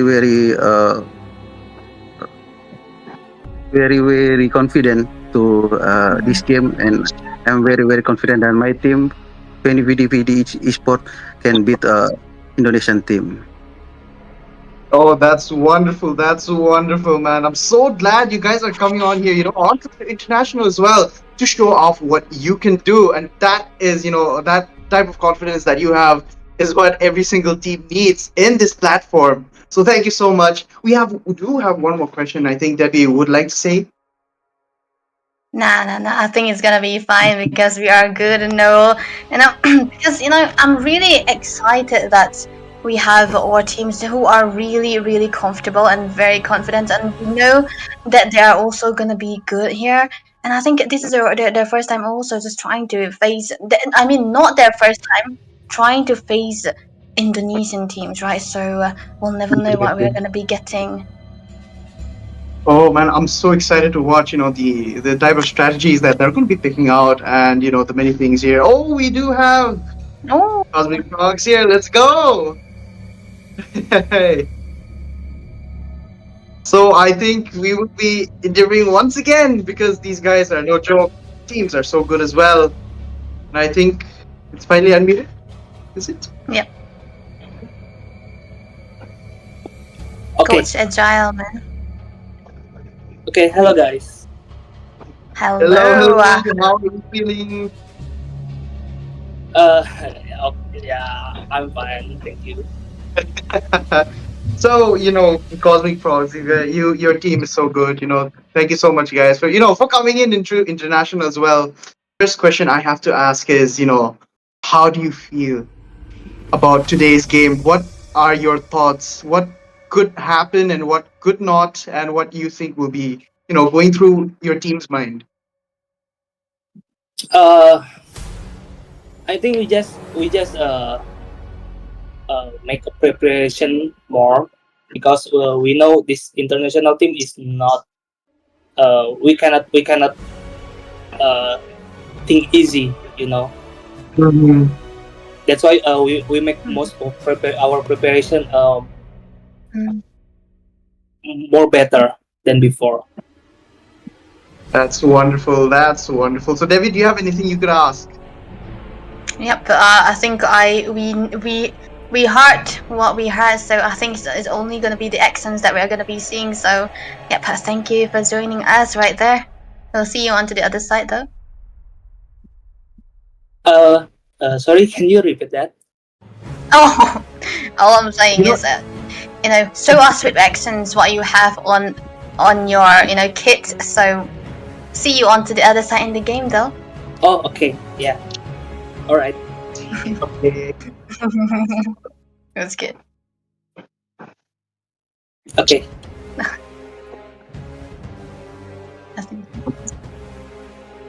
I think we are back into the screen again. Wait, I mean, it's just us here right now, and those were the teams that's going to be facing into this BO1. This is going to be the third game for today, and we have seen 2 games already being played into the previous matches, and it was so exciting to see them go against each other. And Sep, we are so used to the Indian teams playing all the time, and now that we have seen new pictures, new faces, I'm really, really looking forward to them, what they can bring up onto the table as well. And there are so many questions which was asked in the chats too, when the Indian teams are going to be playing. Yes, they are going to be starting to play tomorrow, but today we're going to be having those big countries here. We already had the Philippines, the Indonesian, and we're going to be having another one into this next match, and we are Kosovo for today. So how do you feel about those 2 matches? Did you watch it? Did you see them? Oh man, I wish I could leak out, because I've watched them play most of these teams here, and I did expect casting here in True International. I love this platform, and I'm so happy to be experiencing their gameplay live as well. So that's the best part about it. I really love the way each country have their own gameplay style. Yeah. Sometimes it counters out other countries' playstyle as well. So that's the beauty of it. That's the beauty of the game. And I think right now I would say we're gonna be seeing someone who's more into macro. Oh. Meanwhile, the other one is going to be pretty aggressive, especially in the goal lane side. So yeah, that's all that I'm going to say for now for both the teams. Yeah, and you were pretty much excited, especially about Cosmic Frogs, right? And I was like, oh, Isap is like, he's just too excited about these teams. He's like, one of my favorite teams are going to be playing. So, do you have any insight about them? I would love to share, but the thing is, I would say it's kind of confidential.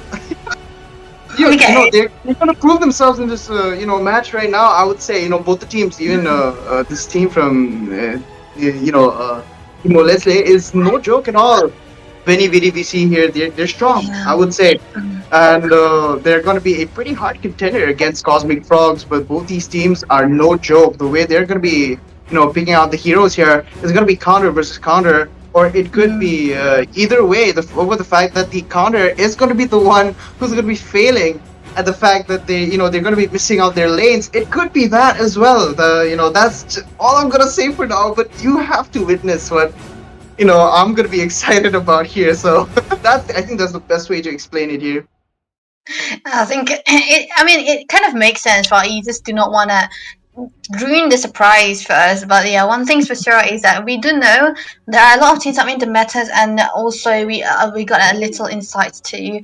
And the thing is, there are a lot of rise into the XP laners this time around, and they have been performing so well. And we are so used to the carries that the jungles have been making, the assassin jungles, whether it may be utility, whether it may be assassins. They have been popular for so long.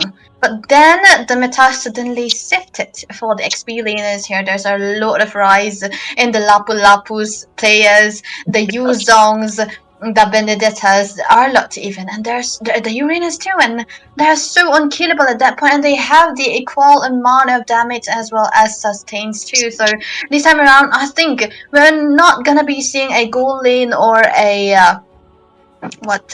jungle carry. Mostly we're gonna be seeing the XP laner who pops the most, who pops up the most will be having the better game, and we have proof of that also. But we'll never forget that there are also some certain points where the players are gonna be so skillful and they just do not care about anything that changes in the meta. And we can see from the Philippines team also the Hayabusa has been nerfed down to the ground, but he was able to make it work, and even to the point that he got the MVP. And I was actually very flabbergasted about the performance as well. And well, you can't expect something lesser from the Philippines team. So I think that was such a good example that we have seen so far. And I am also thinking that maybe the macro that you are mentioning is gonna be popping up quite well this time around, because XP laner means that of course the macro is gonna be important, the 1v1 situation is gonna be important, but XP laners do not want to play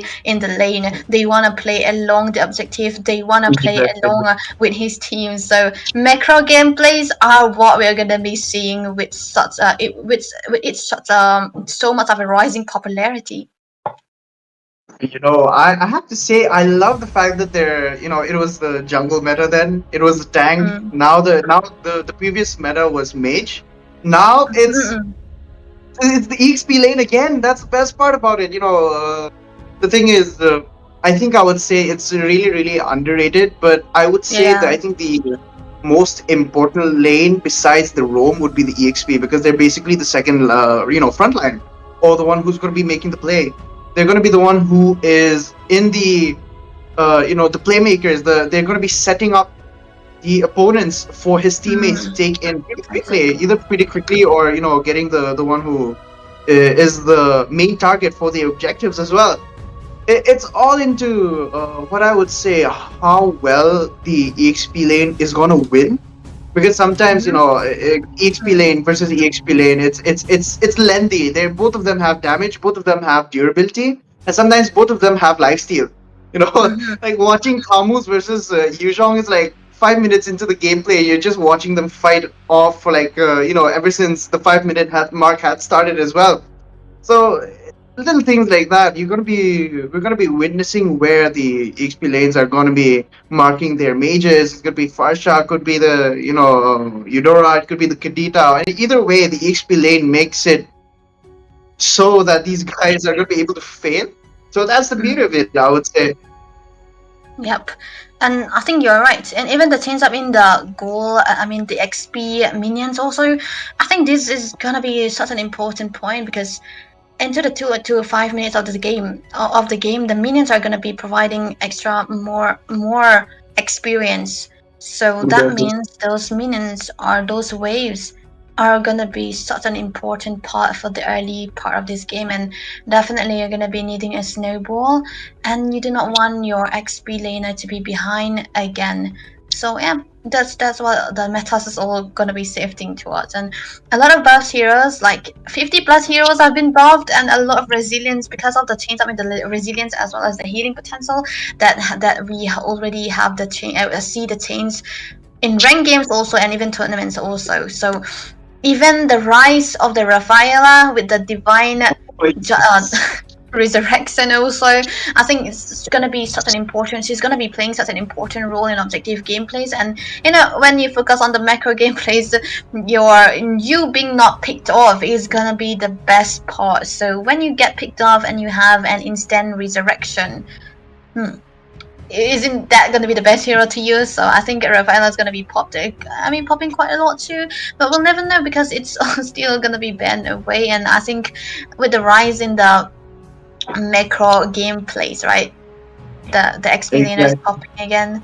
It's so balanced right now, and I think one of my favorite has to be the Lapu Lapu, man, because this guy wins games. I feel like even the Yuzong is good, but the Lapu has much more value than the Yuzhong. Just also it has to be because of the cooldown too, and the sustain that he have his purify. Let's just say purify, man, and damage reduction too. He does have the stun of his own. That's an excellent pack hero, and he's always swinging around with his swords, with his two swords, so provides a lot of vision, provides a lot of sustain for his team, provides a lot of front lines as well, even the back lines. And I think this is gonna be he's gonna be marking the mazes most of the time, and yeah, that's the whole point of having the Lapu Lapu back in the meta again. And I feel like this guy is gonna be contested again. Most definitely, either he's going to be the most, banned, or the most picked that we're going to be seeing in the EXP lane. Because, when it comes to situational heroes, Lapu is not in that list. The moment they buffed him up, he's going to be able to be used in every single, situation, I would say. You need a backliner, someone who's going to be going to the backline. Get Lapu. Just use the flicker. You got it. You need jungle, and there's like a Minotaur in the opponent. You got the Fasha. You even got long range CC heroes. If Martis is not open, get Lapu jungle. It works. The thing is, it works because he has CC immune. That's the purify that you mentioned. Not only does he have that durability, he has the damage. That is the scary part. That is the very scary part. Imagine having an EXP laner. The one who's not going to go down, but he's also going to take you down. That's the kind of EXP you need, and Lapu Lapu is going to be one. That one. I think maybe we've been talking too much about Lapu Lapu. I do love that. I would say, I think back in the meta, maybe. Man, but I think one of my favorites that I would say right now is gonna be Lance. He's back. He was pretty situational, and sometimes I would say that you could pick him off when there's a lot of backlines. But then again, if it is a Zask, in the mage, I would say it's pretty hard to kind of counter them out. And having Rafaela back in the meta, first it was Estes. You got Estes back, and then it was Flort in the previous season. Now it's going to be Rafaela. We're going to be seeing who might be the next healer here back in the meta from, the olden days. So I think that's the beauty of it. I love that they kind of reworked Rafaela in such a way that she now belongs in the ban list. I love that. I love the way they do things. And, Haya went from being, most picked to now a kind of a situational hero. I think that's quite necessary because a lot of backlines like 1-1, you got Beatrix, even the Irithel, most of these heroes suffer a lot because of Hayabusa. Just him being there, and the fact that he's nowhere to be seen. You can't go in as a marksman or a mage because he's just gonna take you out if you do not have the flicker or if you do not have the the freeze or otherwise the immunity that comes from Wind of Nature. Something like that, you're not gonna survive that Hayabusa. And I love what they did to Lucas because his his transformation occurs a little too much during group fights. And simple attacks, just the basic and the the stomp that he has as well. That just those minor things are able to help him build back all the rage that he can which he can use to transform. And it's not really fair, but I do love that, as a Lucas player, for those Lucas players, they're going to suffer for a while because they have to, choose when to use the ultimate transform. But then again, I think, knowing them, they're going to be able to cope up with the meta again because his damage is still pretty good, I would say.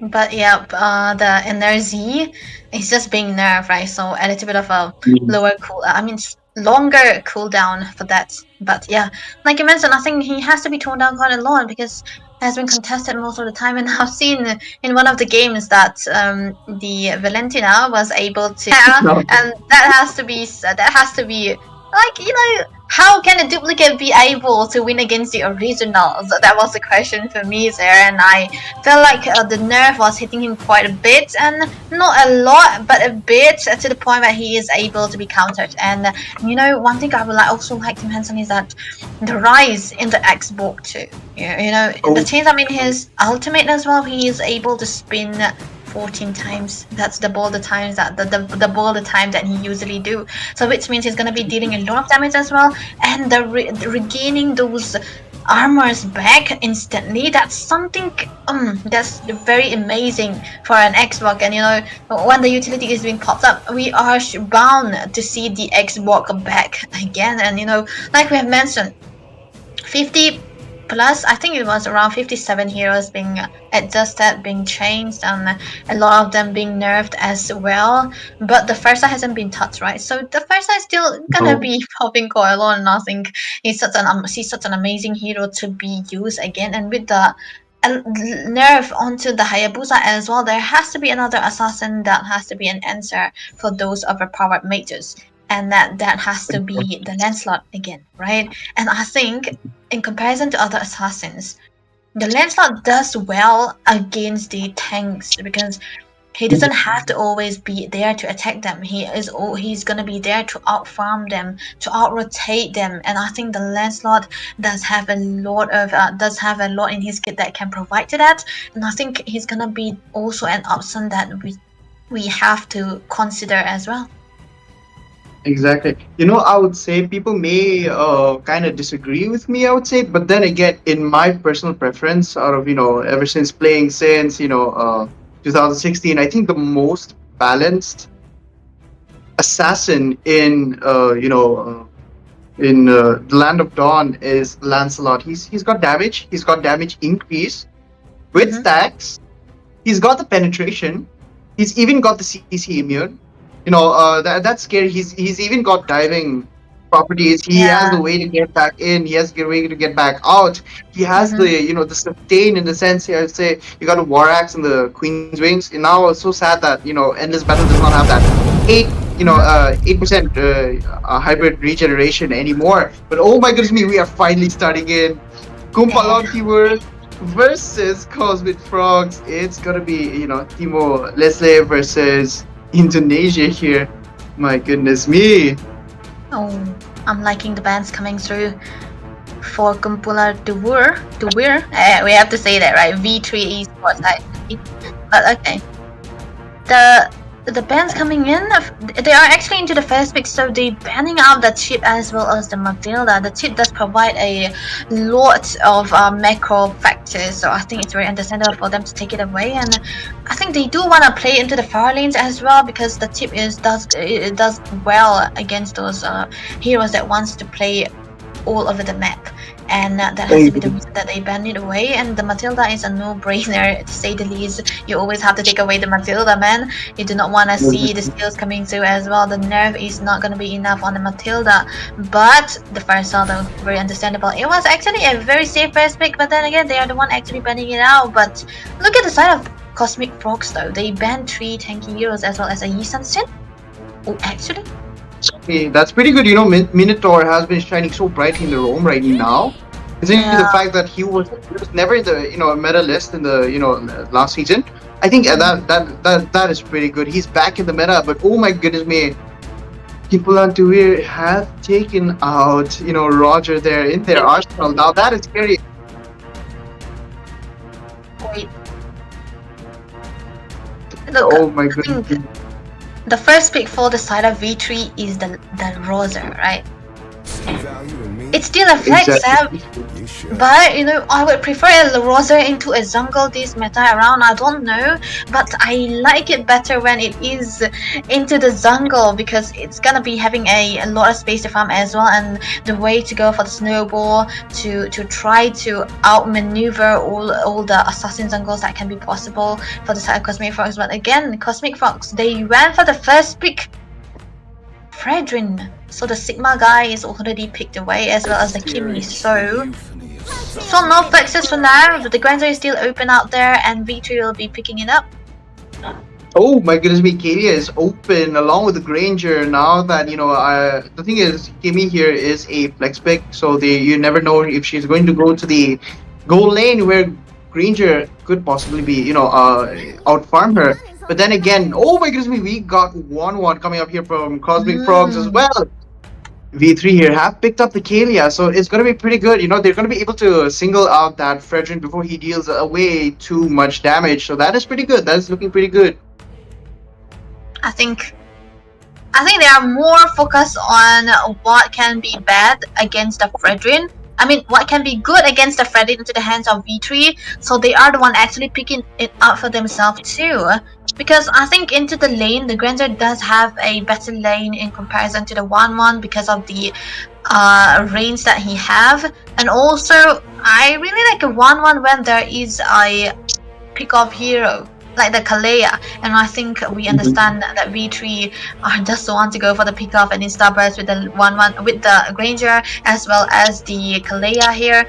And yeah, it's gonna be a little bit of a survivability kit for herself too onto the side of Cosmic Frogs into the goal lane as well. So maybe this is a very good decision for the side of Cosmic Frogs. But then again, look at the bans coming through. The XP laners taking away the CC and the Phobias.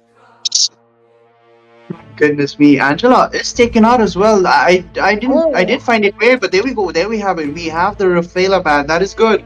She's in the meta. You do not want to give away the Rafaela, especially to a hero like Fredrin here. He's going to be enjoying the speed burst coming up from her her healing, and the CC that she can provide is pretty good, and the slowdown as well. I do love that she's kind of squishy though. So, it kind of balances that out. But then again, you have the Fredrin to take care of all of that. But oh my goodness, we were just talking about Lapu, and there we go. Cosmic Frogs have picked him up in the EXP lane as well. You got V3 here. Who's going to be going to the EXP lane? That is going to be difficult. Lapu is very, very durable. And you need someone, you're going to be needing someone who either can outburst him or out-heal him. Now, that's the only way to kind of deal with him. But they do have the Valentina here. In the EXP lane or the whole lane, the mid lane. But oh my goodness me, there we have it. We got Esmeralda in the EXP lane as well. My goodness me, that's that's pretty smart though, because he has a lot of shield. Passive provides some shield that really helps him sustain in the group fights. But now that Esmeralda is there, it's gonna be pretty tough. I think Esmeralda being picked out as the XP. I still would prefer to go for the Lapu Lapu. Maybe I'm just a Lapu fanatic, just a personal choice as well. But yeah, I haven't been able to, find a great footing against an Esmeralda when there is a 1-1, because the 1-1 does really well against this kind of melee heroes, and he just he just is able to activate her ult and have a little bit of an airtime into the crossbow of tank as well, just using the frontliners here. But yeah, there are never a limited choice here, because look at that, Cosmic Frogs. They did pick out another crowd control hero, which is a very, very commendable. It's a Gatot Kaca. It's a very solid. But do you really wanna pick out the Gatot Kaca where there's already the Valentina, which can actually compete up to all the ultimates that Cosmic Frogs can provide here? That is possible. But I think they might be cooking out here. I love that the V3 here have picked out the Valentina. She can even copy. She can even go all out, sacrifice the mage items, and just go straight for the attack speed build that 1-1 could have, and just copy her ultimate Estelle as well. That could be pretty weird yet weird. What would I say, strat? But then again, it might work, considering the fact that they're kind of Kimmy's kind of squishy, and Fredrin and the Lapu Lapu are quite tanky as well. We can't forget the Gatot there, who's going to be sustaining a huge amount of damage as well. But we are finally into the land of Dawn, Debbie. Finally, as Cosmic Frogs versus me are going to be going through it right now. This is true international, ladies and gentlemen, and the game is going to start. There we have it. Both the teams here starting it off. Oh, what? I think Cosmic are going on to maybe start up the the blue here, but meanwhile they're trying to invade on their side. V3 here might be able to get that, but oh my goodness me, he gets the retribution. Ooh, that was a fast rotation coming out from the side of Cosmic Frogs as well, and this is the Fredrin with the help of his team able to try to have the faster rotation into the jungle as well. But yeah, interesting that into the goal lane too. Both of the goal laners here are being. Oh, look at that top lane though. Oh, not Ryan Riz here might be able to do something to Vi, but I think they might be able to get. They don't want to start anything, too early on because they need that turtle, the first turtle there to get, almost every single one into level 4. That's gonna be pretty important here. Yep, the first turtle is going to be important, especially for the Fredrin. But okay, the thing is about the Roser is that he's going to have a lot of to the mid part of this game so as to have the kiting potential. Oh, but and look there at we the have damage the roll. lightning bounce that popped up. Really looked like he might not be able to take, but he gets away from that.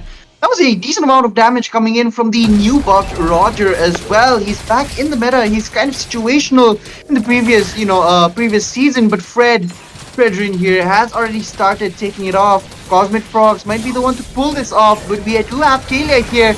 Might be able to get this, but look at the Lapu Lapu there. He's zoning them out so much, and for a really good reason as well. He's got the level 4, he's got the passive, and look at the sustain on Riz, dude.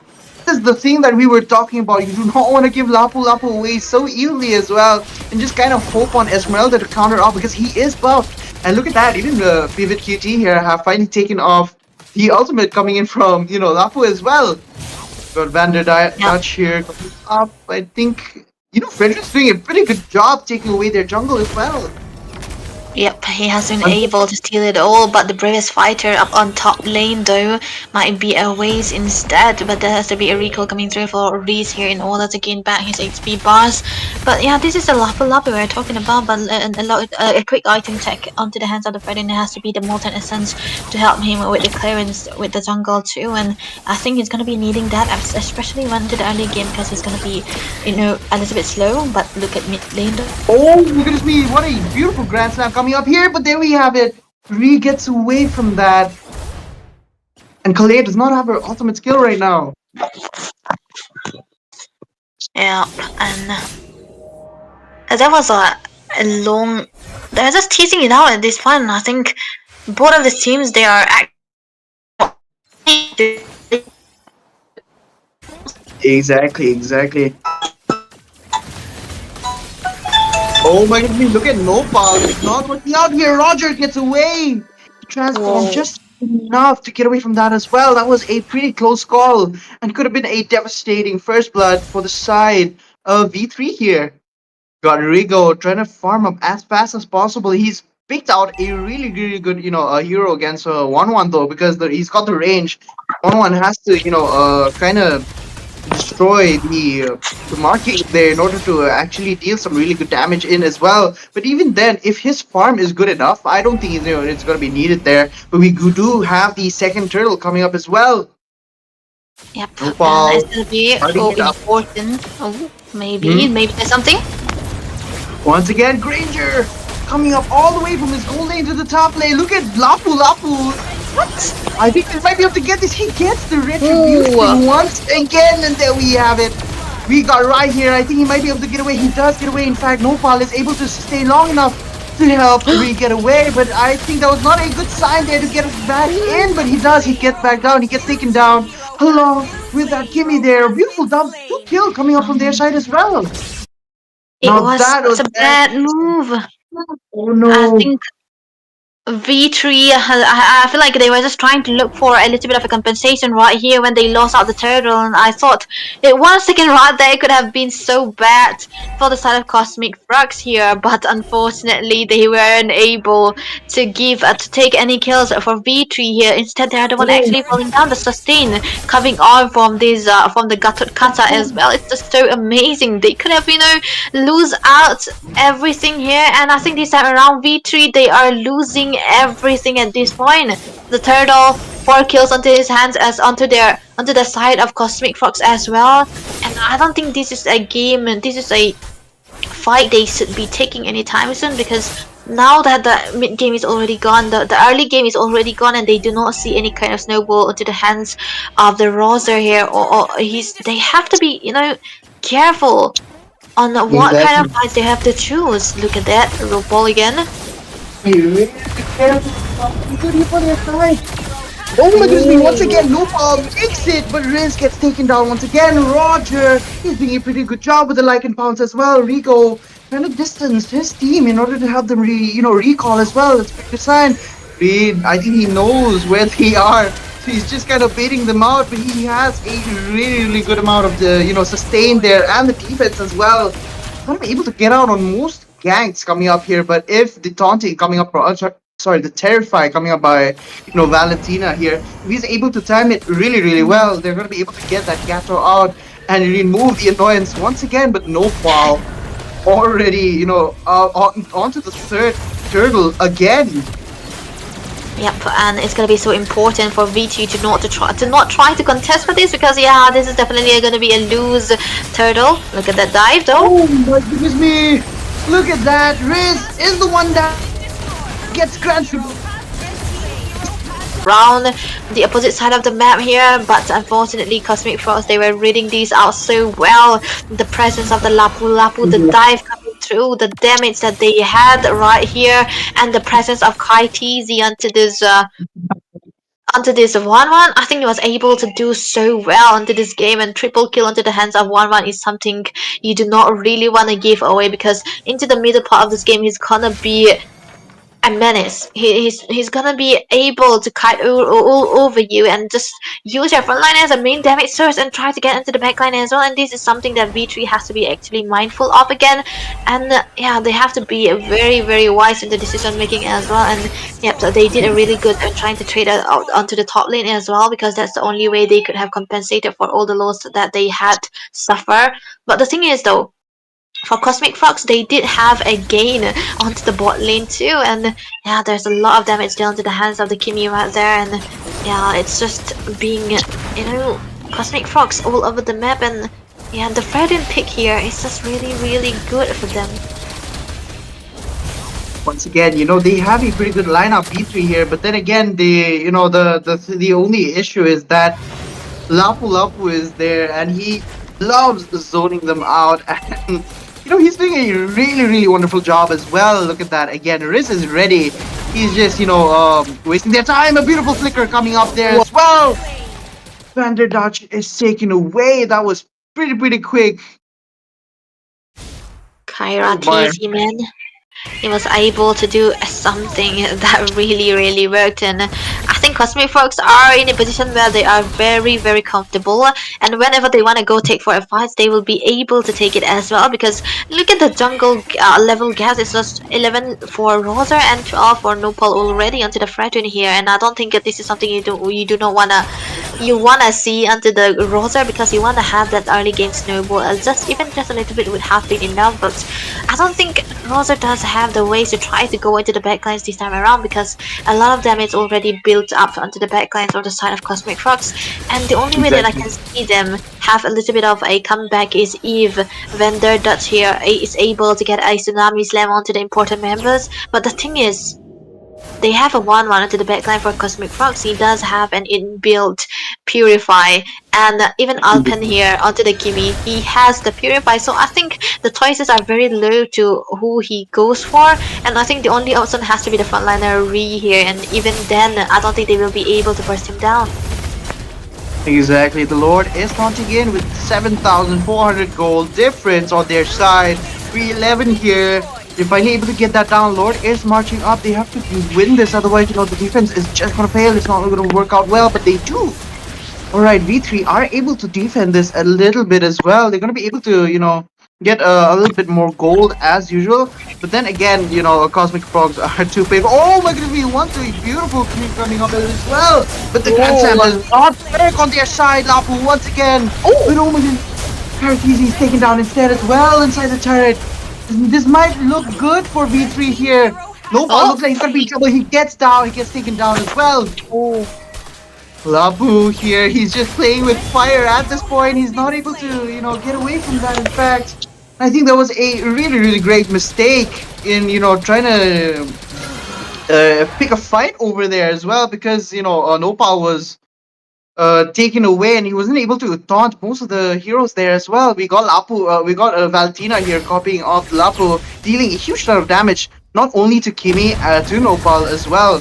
But that was one of the main causes here. Kimi was not in the fight for as long as he was able to, and that was the reason why Cosmic Frogs lost, the group fight there. Yep, and it was so early for Kairatisi to be falling down right there, and I think that has to be the green light for the side of Team Cosmic Frogs to back away. But unfortunately, they were trying to go all in on all the fights, and I think this is the part where Rigo has to be having the stacks, right? He's going to be needing all of it, and you can see him building out a Sea Halberd as well. That's going to be one of the most important sides he's going to go for because of the anti-heal that it provides, and then again, he's going to be needing a little bit of a time to try to farm up and be the main damage dealer that V3 are gonna be needing him for, but the lore is already up, and again, and Cosmic Frogs, they are in a good position to try to go for it. Just look at Lapu, he's just, taunting all four of them, and he's able to get away from that as well. He does have the Ancestral Warrior ready to pop up as well. Look at 1-to-1's damage, not close enough to take the Esmeralda down though, but look at Lapu! Having a beautiful one-on-one there with the Valentino. He does get away from that as well, but Granger is able to take him down. There's gonna be one stack left onto their side. Look at look at Kalia. He's trying to waste as much time as possible here in order for them not to take the Lord, but there he goes. He goes down. It's looking good for Cosmic Frogs here. They're gonna be able to have a free Lord here. While Rigo here, he has to stack up. He needs to wait for the minions here in order to do a really wonderful job in the late game. Looking at the build here, Fredrin already has the anti-Cuirass. He has the assault Cuirass and the Sky Guardian helmet as well. That's not looking good. He has a huge ton of HP along with the defense coming up with Kimi as well. But although we do see a Sky Piercer on the Granger, I don't think, I think maybe he should get the War Axe instead here, because it might be, helping out a little bit more into the, as the fight goes on for both of these teams here. I think a lot of skirmishes are happening all over the Oh my god, the AOG pops in, but Riz is able to take down the, he's able to be taken down here with the help of Kalia as well. Not looking good. Lapu being copied off by Pivot Cutie here. Does not work in that situation for their side, but he gets a beautiful monster kill here. Rigo doing a wonderful job, but then again, they only have that. But I think Karatini is able to end it soon as well. He was waiting for that perfect moment to pop up that Inspire, but instead of using it onto the heroes, they used it on the base instead. But then that was a pretty good move coming up by Cosmic Frogs. Oh my goodness me. That was a clean call for their side as well, and time again we have seen them able to take fights all over the map, and when they were just trying to dive into the backlines again, they were able to do so because they do have a front line damage soaker. And when you have those kind of composition onto your side as well, this is gonna be the best thing that they have make it so far. I didn't expect the 1-1 pick, but then it worked out so well for their side. Ranger's a really good counter for 1-1, but then again, if her farm is better than the amount of stacks you have, you're just gonna lose no matter what you do. There we have it. TZ with the MVP and a 914. His emblem is pretty good though. Oh my goodness me. Oh. He's dealt total damage of 55,000 as well. Really well built here. He built a crit, which I did expect. Usually people go for the golden staff or the with the malefic gun here, but he goes for the crit and it works out so well because he's going to be dealing around 800 to 1,200 per hit. And with the ultimate dealing, a lot of daggers are going to be thrown out by 1-1 here, and it works out pretty well. It worked out very well on their side with the weakness finder here as well. That's a pretty good job from Cosmic Frogs. Even the pulling himself together has to be providing the full stacks already, because this guy was 9 kills into the mid part of this game too, and yeah, this is gonna be lowering the cooldown of the Inspire too. With the the Inspire now does cracked open the damage, the hybrid defense that the opponent provides here. So I think this is gonna be such a a great emblem for a mini emblem for the 1-1 players as well, and I think that we have to be mindful of this too. Yeah, a lot of builds coming in here as well, and I don't think there was a time for the side of V3 to be able to counter all the damage coming through for the side of Exactly. Fox again. And yeah, I don't think Roger into the jungle these I mean in particular today in particular hasn't been able to work well.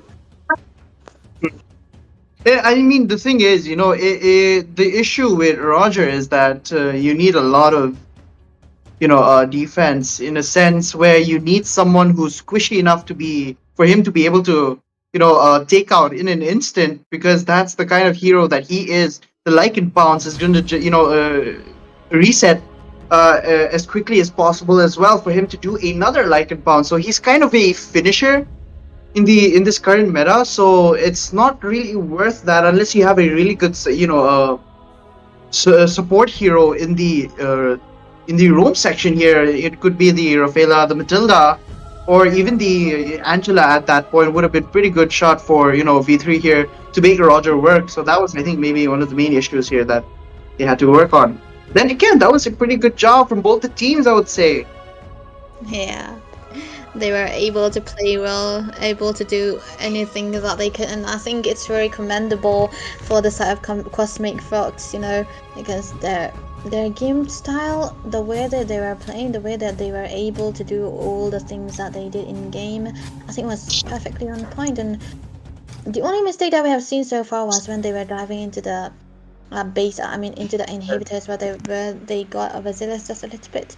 And I think that has to be the sole mistake that I've seen from them so far. And very disciplined, very cool in their mentality as well. And yeah, this is the important of a coach too, man. You gotta be prepared for yourself mentally too. And I don't even think the draft was a problem for the side of V3 though. So it was a really, really good game that we have witnessed so far. And I think we have one more match after this, right? Exactly, and I think we have a interview, if I'm not mistaken, with a winning team as well. Where? Oh. But then again, I have to say, I think maybe it will be post match here. We're going to be having KK Esports versus IC Paradise. So guys, stay tuned. We will be back for a very, very short break, and it is promised as well. Debbie and I will be back. So guys, stay tuned, like and share. Do not forget to subscribe as well. Thank you so much. We'll be back.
Yo, ladies and gentlemen, welcome back. We are finally, back from the short break as well that we have promised. Now it's gonna be pretty interesting. We have witnessed, V3 versus Cosmic Frogs. Right now, it's gonna be Icy Paradise from Bhutan versus KK Esports from Laos. Now these two teams, I have not seen them yet, so I am in for a really big surprise as well.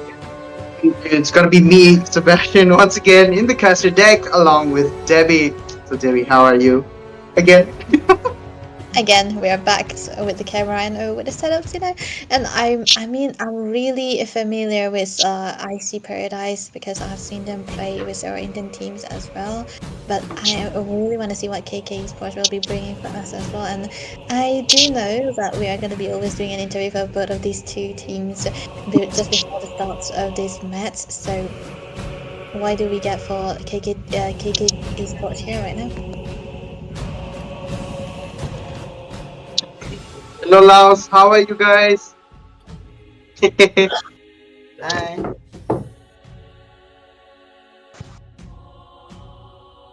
How are you doing today? I think the camera is falling down or yes sir. มื้อนี้ก็พร้อมหลายที่จะแข่งแล้วก็เตรียมพร้อมมาหลายแผนอยู่ที่จะเจอกับคู่ต่อสู้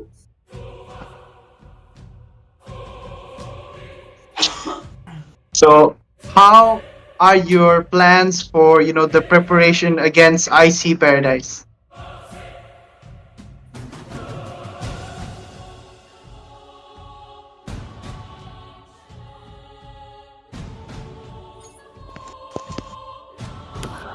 ได้มีการซ้อมแผนใหม่แล้วก็เตรียมแผนในการลิ้น EP อย่างต่างๆนะแล้วก็เรื่องเมตาใหม่ So you are going against a team from Bhutan. What will your biggest challenge be?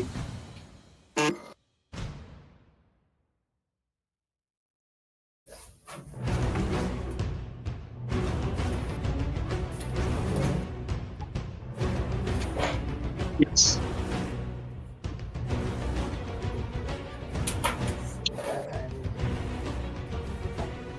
สิ่งท้าทายน่าจะเป็นเรื่องของเมตาของแต่ละประเทศมันแตกต่างกันอาจจะเจออีกอย่างที่เขาไม่เคยเจอในเมตาของประเทศเราเขาก็ได้ Alright, thank you guys for coming in. Good luck with your team as well.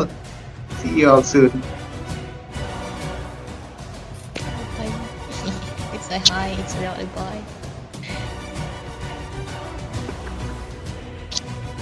I think. There we go. We finally did an interview with KK Esports. These guys are strong. They look really, I would say organized in the the lineup as well. They're so ready and they're all sitting in one place as well. Not had diversity as well. Now we got Icy Paradise on the interview deck right now. It's getting. Hello. How are you doing, my brother? Yeah, I'm doing very good today. So you're going against Esports from Laos. What are your thoughts on your preparation against them? Yeah, I think we have prepared to our best, and we're pretty nervous. Huge achievement in game, so yeah, pretty nervous about That's that. wonderful. That's wonderful. Debbie, you have anything you'd like to ask? Yeah, Not really. Oh, my bad. No, let me ask you one thing. If you are, fully ready to take this team down, or are you just trying to stay humble? I'd say both, maybe. Oh. Hey, let's go! Icy Paradise. That was a pretty deep answer, man. My goodness me. So anything you want to say before the match starts? Yeah. Good luck to KK Esports. Thank you for having us, and let's do our best. yeah, that's all. Thank you so much. Thank you so much. I see Paradise here in the interview section there. Well, I would say that KK Esports here, they look very very prepared for tonight's event as well, the match. And even I see Paradise, they're pretty strong. They're pretty confident in their lineup too. I love his answer as well. Yeah. It shows that they've been practicing a lot and they've been there for a long time. Just as you've said. Could you tell us something about the IC Paradise here? Yeah, I mean, they have been, able to play against our Indian teams. So, I mean, man, come on, they are just all around us. I think they are just, the most reachable for us at the moment. But the thing is, they're so good in the way they're playing. They're good at video games, man. And I think, I just really like the interview that we have to so far. It's like a kind of a stigma as well, and I think they're also ready for it. Safe a choice as well, and like you mentioned for KK Paradise. I mean, what? I'm just joining their team. KK Esports though, in the same room, when you see teams in the same room, their synergy is gonna be the top notch. They're just together in the one place. So yeah, definitely something that will be rising into the synergy too. So yep, these two teams, I think they are both young, right? So when they are young, they're just gonna be so good in the games, and so many rooms for their improvement as well. And I think it's gonna be one interesting match that we are gonna be seeing. Definitely. We're both in for a treat, I would say, along with the viewers. These two teams. Yeah. This is gonna be my first time watching them play as well. So I'm the biggest one here, in for a treat as well. But I would say, how do we talk about the meta and what kind of heroes they might be picking out here? The meta's new now. I think maybe they might be going in for the assassins. Could be. Even Eudora has been bloody buffed now. That's crazy, dude. Crazy. I mean, no, still no. I still think it's a no for me, man. Because I feel like he's just a rank game hero, not completely in the meta here. Because there are so many wonderful mazes here. What will you go for? But you're actually very right, because there were a lot of assassins already into the meta, but with the change in the shift in the metas as well, there's I think this is the balance right now, because Hayabusa, if it's nerfed down, but then again the Lancelot is also appearing too, so maybe the assassins are not gone yet, but just a different kind of assassin. And I think we have slept on this assassin for so very long time. The Nolan, the early game energy regeneration as well as damage has been popping quite a lot, and this guy, I think the reason why he also fell off is that he's so dependent on the snowball, the first turtle. So I think the little bit of a buff that he received into the early game is just trying to make way for him to have a better chance into the early game, so as he will be able to get a snowball by taking the turtle as well. And I think this has to be the one sole reason that the Nolani got the buff too. But I haven't seen him being popped quite a lot, because like we already mentioned, there are a lot of XP laners which has much more priority than any other hero. So yeah, I don't think he will be appearing anytime soon, but when the situation calls it right, they might we might see a new and different kind of meta. Sometimes it depends on the country too, right? One country different meta, another country different meta, so you never know. I love the way you said that. It's like different countries, different metas, and right now India is very dependent on the gold. I would say gold lane meta right now, and there's a lot of different countries. I would say where you saw what Cosmic Frogs, they were dependent on the macro. But similar to Indian, meta, which was the gold there, they were dependent on the 1-1. So you could say it was kind of gold dependent, but then again, their macro play was so bloody well. We've there's a lot of teams that could learn from that. The way the rotations were done by Nopal, the Fredrin. He was he fought in the group fights, but he was more focused in trying to help get the turtles and the retributions. That was the peak game moment there, MVP there, most definitely for his side, because he made sure his team was never underfarmed, and getting all those 3 turtles were devastating to V3 as well. I'd say right now I'm kind of happy to see IC Paradise and KK Esports now. Yeah, I'm kind of anxious. It's the wait is too long.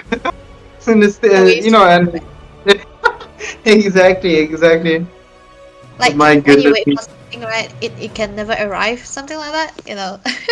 Where you're waiting for something and it can it took times to arrive. But yeah, the thing is though, I like that you mentioned the Fredrin and the 1-1 gameplay coming in for the side for Cosmic Frogs there, and when you have a 1-1, you play for the 1-1, right? Because the 1-1 is. I mean, even though it is a marksman, she is highly dependent onto the mid game. While the mid game is the 1-1 shines the most. I mean, it's not invalid into the later part of this game, but then the mid game is where the most important use of the 1-1 is gonna be. So I think they understand their meta so well. Indonesia, they were doing really good and just playing for the 1-1 and getting him all over the places. He just for a 1-1 he just wanna stay in a team fight, right? And they did very well, and there was not a flow in the way their game style is still there. So one thing for sure is that we definitely have to focus on the Indonesian team as well, because they are so perfect in the execution style too, the draft as well, and understanding of their heroes' power spike too. Yep, we'll never know what we're gonna be seeing into the Bhutan side as well. So, and even Laos too, because I think they are fairly young and they're gonna be having a lot of potential into their hands as well. And yeah, like you said, the wait is always gonna be long when you are waiting for something that is good. Exactly. Thanks. I gotta say once again, thank you, True International, for letting us experience such a wonderful thing, I would say, and thank you for our sponsor NXG as well. Thank you so much for letting this tournament happen. If it wasn't for you guys here, I gotta say thank you to False JL as well. For streaming all these, it's no joke. It's pretty hard work, and for him to stay so long into the the screen here, it's no fun. He has to sit for a long period of time. Has to make sure that everything works out well for not only the players but even us streamers as well. But so big shout out to Falls Jail as well. Thank you so much, dude. You said it, man. You saw the best thing ever, and I think they deserve all those. But yep, that was for sure worth mentioning, and yep, we'll never forget this moment and this time as well. But yeah, there are also so many stuff that we have seen today that has been such an amazing highlight of our first day too. And I mean, one thing that's bad, I don't think it's even bad, but the roster hasn't been having the rise, right? The 2 teams that picked roster, they lost, and that's I mean, I want to see a team that make the roster work. And you really have to make it work. Like, even if you get like a really good amount of kills in the the early game, if you're the only one doing the work, then Roger's not gonna work. It's not cut out. In late game, he's just gonna get gapped pretty hard by the goal laner. Especially if he has number 1 the rose gold. He's gonna have flicker. He's gonna have immune as well. A pretty good amount of defense late game as well. So Roger is kind of a pick early kind of hero, I would say, because even though he has a really wonderful amount of damage in the late game, the thing is that even the opponents have, and his durability is not enough sometimes, So that's that. I think that could be the only issues there. Oh yes, Debbie, before I should, before I do mention it on, we got drafting phase again. KK Esports out the Hayabusa and Phobius already. They do not want that in their hands. Means that they're gonna be getting the first pick as well. IC Paradise already banning all the 1-1. And the Cho, my goodness me, they do not want on their side. That's pretty good idea there. You know, even though a lot of other marksmen were buffed or like reworked or adjusted, I would say. The thing is, if there's a 1-1, there's hardly anyone to counter her, especially in the late game. So you do want to get that out of the way, and we finally do. We got Matilda Man coming in from KK Esports as well. I think it's very understandable. KK Esports, they went away the phobia, so it's kind of meaningful for them to go for the 1-1 first pick to even. And Benny the Hayabusa is also a way for them to set up for the 1-1 too. And we do understand that IC Paradise really really knows what KK Esports are setting up for, because they did ban away that 1-1 without even a second thought, and it's very understandable because this is such a good hero to go for. But the Bucks are coming in to play without any hesitation. This team does not hesitate, do they? Because both of them, they're so very ready in what their choices are gonna be there, and the Bucks is into the top one. A 3-lane flex hero, it's always gonna be flexed whether you like it or not, and I think the first pick Buxa is always worth it. But one hero for Sirza is open is the Rafaela though. Is it gonna be picked away, or maybe there are some different strategies that IC Paradise might go for? Because look at that, it's kind of a Badang, a crowd control as well as a high damage into the mid lane. Having Badang is already a flex in your lineup because he is a menace to not only tank jungle right now, guys. In general, he's also a huge menace to the assassins that are buffed up right now. No matter how much damage, no matter how much cooldown you have, if Badang is there, he's gonna shut you down for 3 to 4 seconds, and that that tiny window is more than enough for Badang and his teammates to do something. But look at that, Devi again. KK Esports picks up the Roger. I think this is the third match in a row. So Roger has been picked out. That is looking pretty good. I hope it works out well this time. They both, I think maybe they might be able to break the chain or the curse here.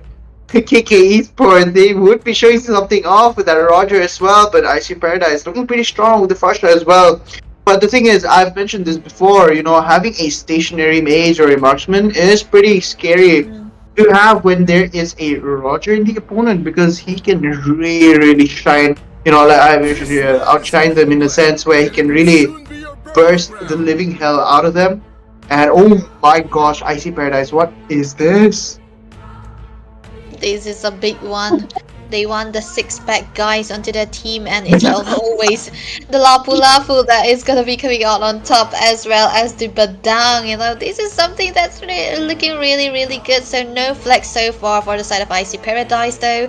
The Badang should go into the roam. This is an XP Lapu Lapu here, a very big choice for them. And I think not only the Roser, but the Granger has also shown such a popularity in this tournament so far, and I think it's a worldwide meta that we are seeing. The Granger hasn't been completely ignored, as well as the Roser, but I do think that KK Esports, they do have what it takes to try to make this Roser work, because they have a good clearance into the gold lane, and they can give any kind of babysitting that the Roser might be needing this time around, because the good clearance for the Granger does not really need to have any kind of ganks for sure. But then again, IC Paradise though, they ban away the Valentina, which is a threat against the heroes that they already picked away. The Farsa can give away the Feather Airstrike, as well as the Bravest Fighters fall into the hands of the Lapu Lapu as well.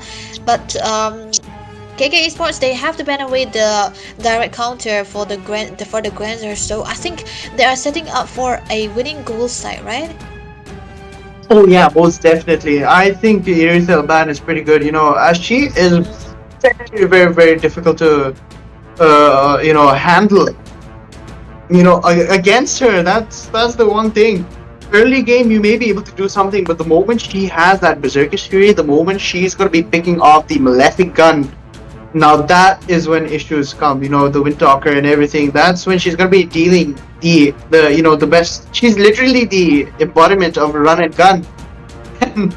And you're not going to be wanting to mess around with the crit damage and the AoE that she has with the heavy crossbow that she has. it's not really fun going against her. You know, even as a Granger, she's gonna be able to be moving around much, and with the Hunter Strike, you're gonna be able to match up to her.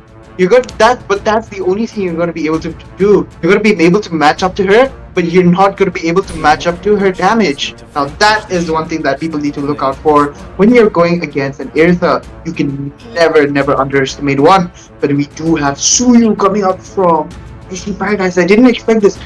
He readjusted. If not mistaken. No, I think he's not. He's left untouched. There is still the the lack of magic defense onto his kit as well, but that has to be the nerf that he had. So he's kind of weak against the mage heroes, the magic dealing damage heroes, as we can see into the patch also. But I think IC Paradise just really want to go for the comfort here, because there are a lot of choices to go for in this meta right now, because there are so many heroes that has been opened as well as buffed, and that too. But the Suyo has to be one of the comfort here, and I think it's also gonna be fitting for the game style here. But the Kagura though, this has to be a debut pick for the side of KK Esports though. I think this could be a debut pick for Kagura as well. We haven't seen her in such a long time. It's awesome, man. She's a really wonderful pick against heroes like Badang, heroes like Suyu here, because of her the burst that she has. But the thing is, if she is not if KK Esports here, the Kagura here, is not able to time that CC on time, then it's gonna be a big issue, because you're gonna be able to dodge her burst pretty early on as well. But if they do have a Basha or the Esmeralda here, it could work out pretty well as well. And oh my goodness me, I think we have Basha in the rope section, looking pretty strong, and it makes sense. You're gonna pick Esmeralda against the Lapu Lapu, isn't it? No way, Basha has no way to survive Lapu Lapu. He's gonna have anti-heal, but what's that? That's the only thing he's gonna have against a Lapu Lapu. But there we have it. Both the teams look really good here, and I'm so happy for Kagura here finally getting her debut pick over here from their side. Yeah. But I also do see a problem with the Kagura pick here, because I think she will not be able to catch the Claude this time around for the side of IC Paradise, because the Claude does have a lot of mobility. The BMI is gonna be there, and whatever but the spell choice he wanna go for, it's gonna be coming into play. Maybe it can be the Purify or the Sprint, and he's gonna be escaping all the time. And ladies and gentlemen, we are finally in the land of Dawn.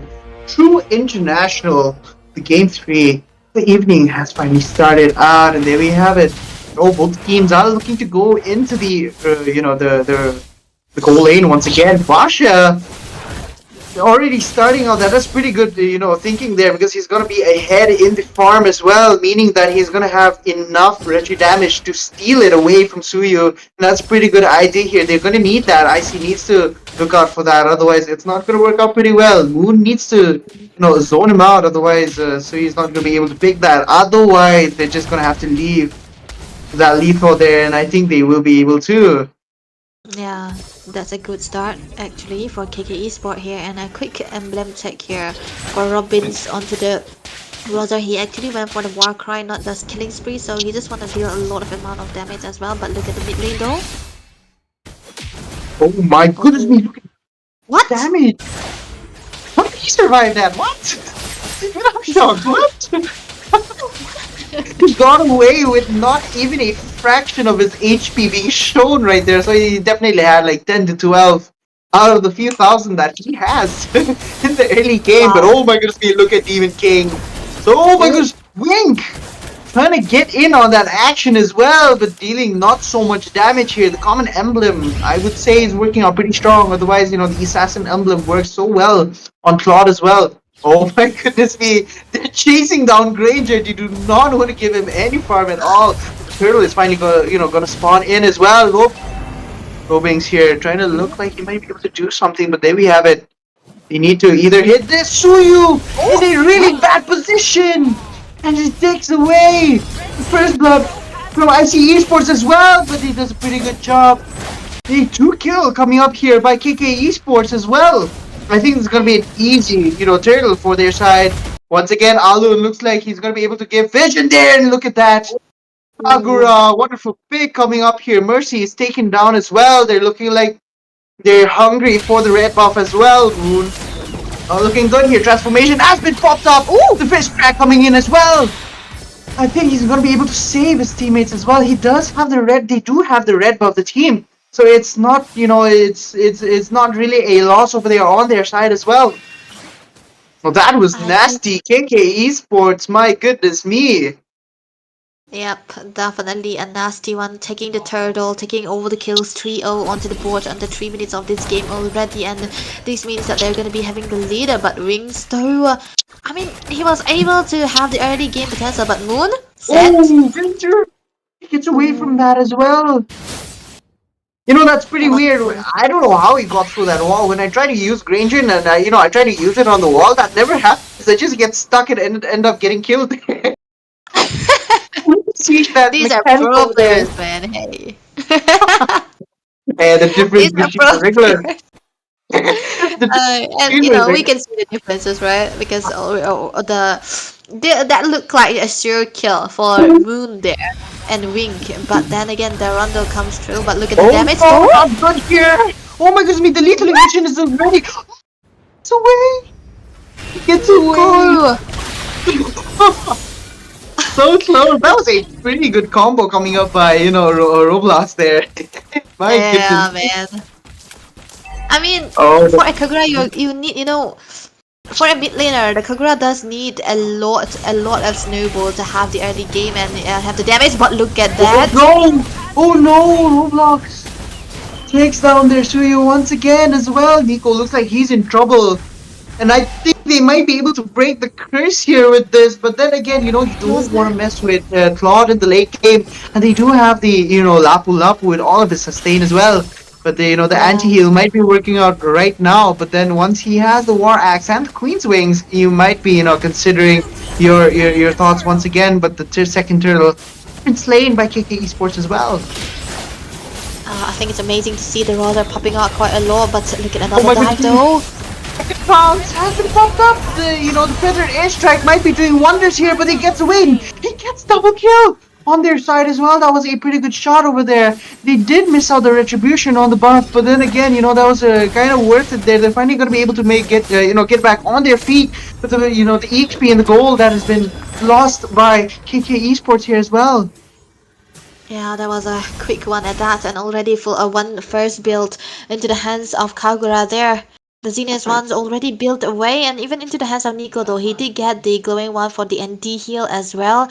But the Rosa, he still got the farm, and the gold lead is definitely into the hands of the Rosa in comparison to the Suyo. It has to do something with the early invade that they did.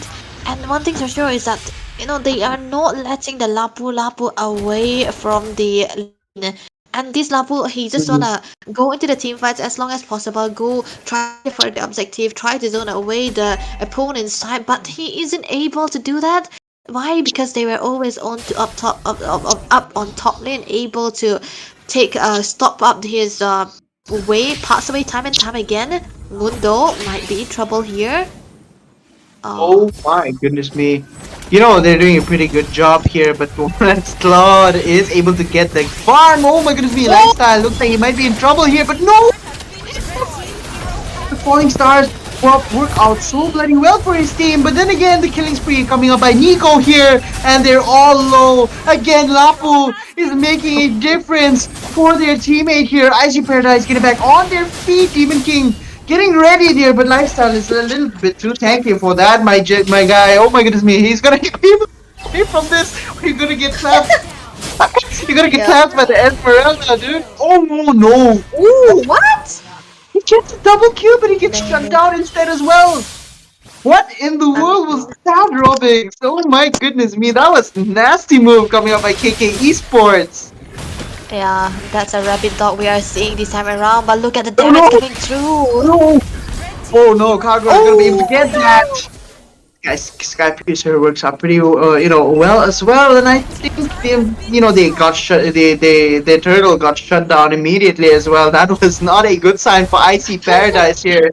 They need to make a really strong comeback here. Otherwise, the KK is just gonna be, they're not gonna be allowing any farm at all. And look at Wink here.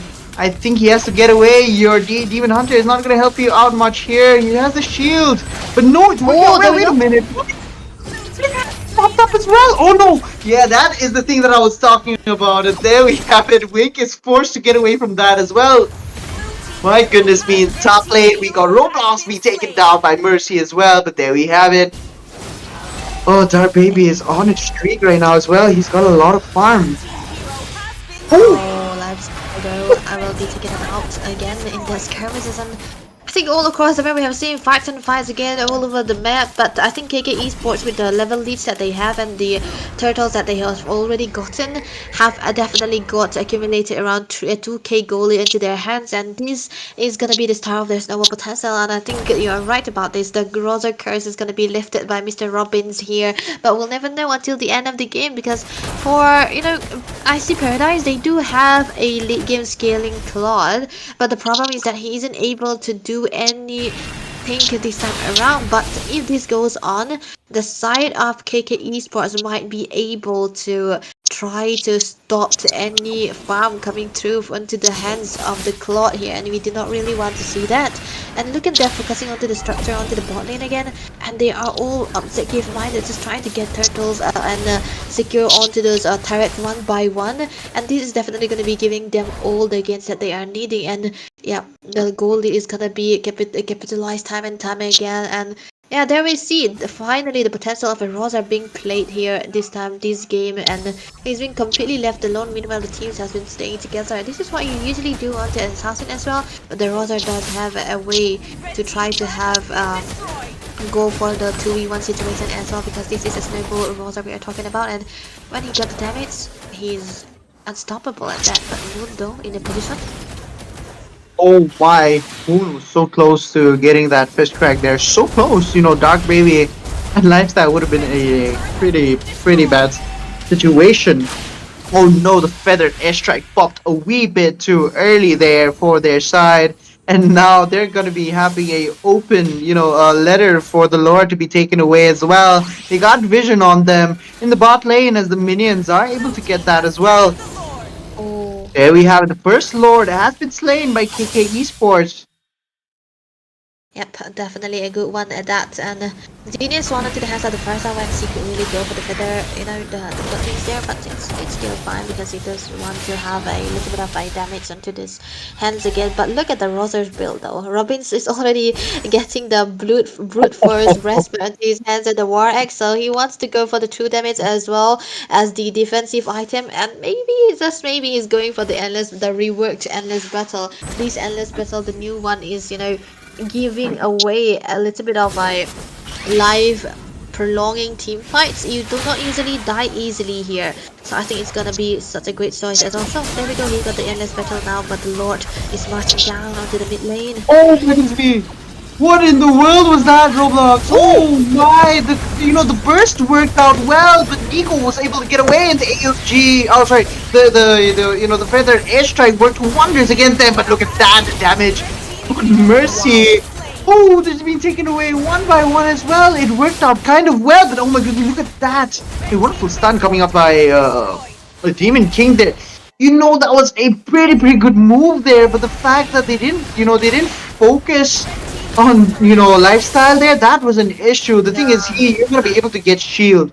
You're gonna be able to have Rose Gold, but Rose Gold, what is Rose Gold to Esmeralda when all of that shield that you're supposed to be using for defense is not working against her as well? Look at that, look at the, instant replay here. Cargo was able to do something really good wonders as well, and Claude with the doing blades here as well. Pull up, and there we have it. Look at Lifestyle. They completely kind of left Lifestyle there as well, and Basha was able to tank all of that as well. He was able to make a difference. That was there was a bad mistake there coming up by IC Esports. Yeah, I think IC Paradise, they do have a lot of seal, man, because already the Badang does have a seal provided on his own, and even the Lapu Lapu with the seals as well. The Baksa is still available, so you're not gonna be healing up as much as you want to. Yeah, we do have a little bit of a nerf onto the Baksa. He does have only 14% XP resin the reduction as well as seal. It used to be 50, but 40 is also good enough here in this fight. And you can see there is not much of a heal coming through from the Lapu Lapu as well. No. The SO. Oh, they just have to do that. Nico just has to use the feathered airstrike, not to burst down, but to clear out lanes. And it's good, it's for a good reason here. They don't want to lose any more farm up here as well. We have it, Mercy, the ancestral warrior might be coming up soon here, but I don't think that would be necessary. The Lord is spawning in as well. That could be the end of Icy Paradise, or it could be a pretty good comeback here, considering the fact that Nico is able to position himself in such a really wonderful way as well. And oh my goodness me, the flicker has been popped up. Star Baby looks like he's in trouble. The feathered airstrike does not work out well. Claude here coming up with, oh my goodness, he gets taken down as well. I thought Granger was going to be the one to survive, but there we have it. It's only Claude left. Nico is going to be taken down with the Lycan Pounce. And I think this is it. This could be it. Roger is finally, KK Esports are finally able to make. There we have it. IC Esports are down. IC Paradise. Oh my goodness me, that was a close call, but Roger finally worked out well. Oh my goodness me. Sheesh. Man, I think it's just interesting to see that there was a lot of fights going on here and there, but then again, into the ending part of this game, we could see that they were so focused onto the Granger that we do not. Yeah. There wasn't a way for him to.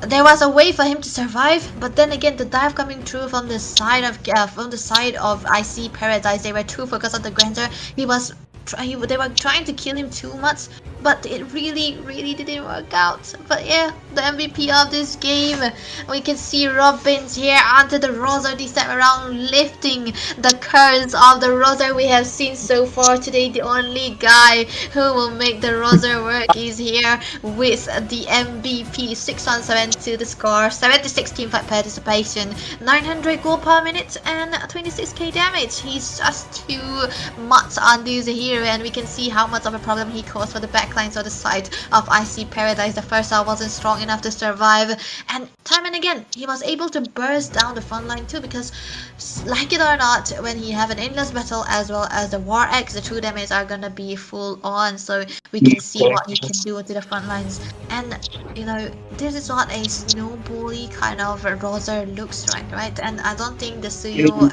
does have, he doesn't even have any kind of opening this time around. And that was so devastating for IC Esports. I didn't expect that Roger play coming up by Robix as well, and the Esmeralda finally worked out well against the Lapu Lapu here, and we can see why she is a menace to deal with against players like Lapu Lapu here. And the thing is that everyone knows she ignores shield. Rather than facing someone who has shield, why not take their shield while also ignoring their the shield that anyone has here. KK Esports gets all of the the titles here up as well. The rich guy coming up, gold per minute, the highest would be Robix. Dark Baby coming up with the 49,000 damage coming up here. That is a pretty huge amount of damage for a game duration of just 30 minutes. And the damage taken by Lifestyle, damn, it's even more than the Basha here, the Roamer, which is pretty weird, because he's meant to be more of the tank here, but they used him to kind of mess around with Lapu Lapu. And the Suya here as well, the stuns coming up from his the rolling blade here is pretty good as well. I would say Alan did a really good move, picking out Basha against IC Esports here. They both played well, man, but then again, there's only one that can win. Yep, only one will come out on top, and I think this time around it has to be the Roser, man. I really like the Roser. Yeah. Finally it worked, man. I mean, it still works. It still works. It rather works into the good hands, and I think KK Esports does have what it takes. You have to win into the XP, you have to win into the gold lane as well, and you're gonna have to make your jungle rather work. And yeah, this is what we are gonna be seeing. And that was such a good gameplay. I mean, we have a lot of good gameplays coming out from all the countries that we have seen today, and yeah, we have seen the roster didn't work out this time, right? It did work, and yeah, this has to be the first time the Lapu Lapu did not win, right? Yeah, this is the first time he did not win.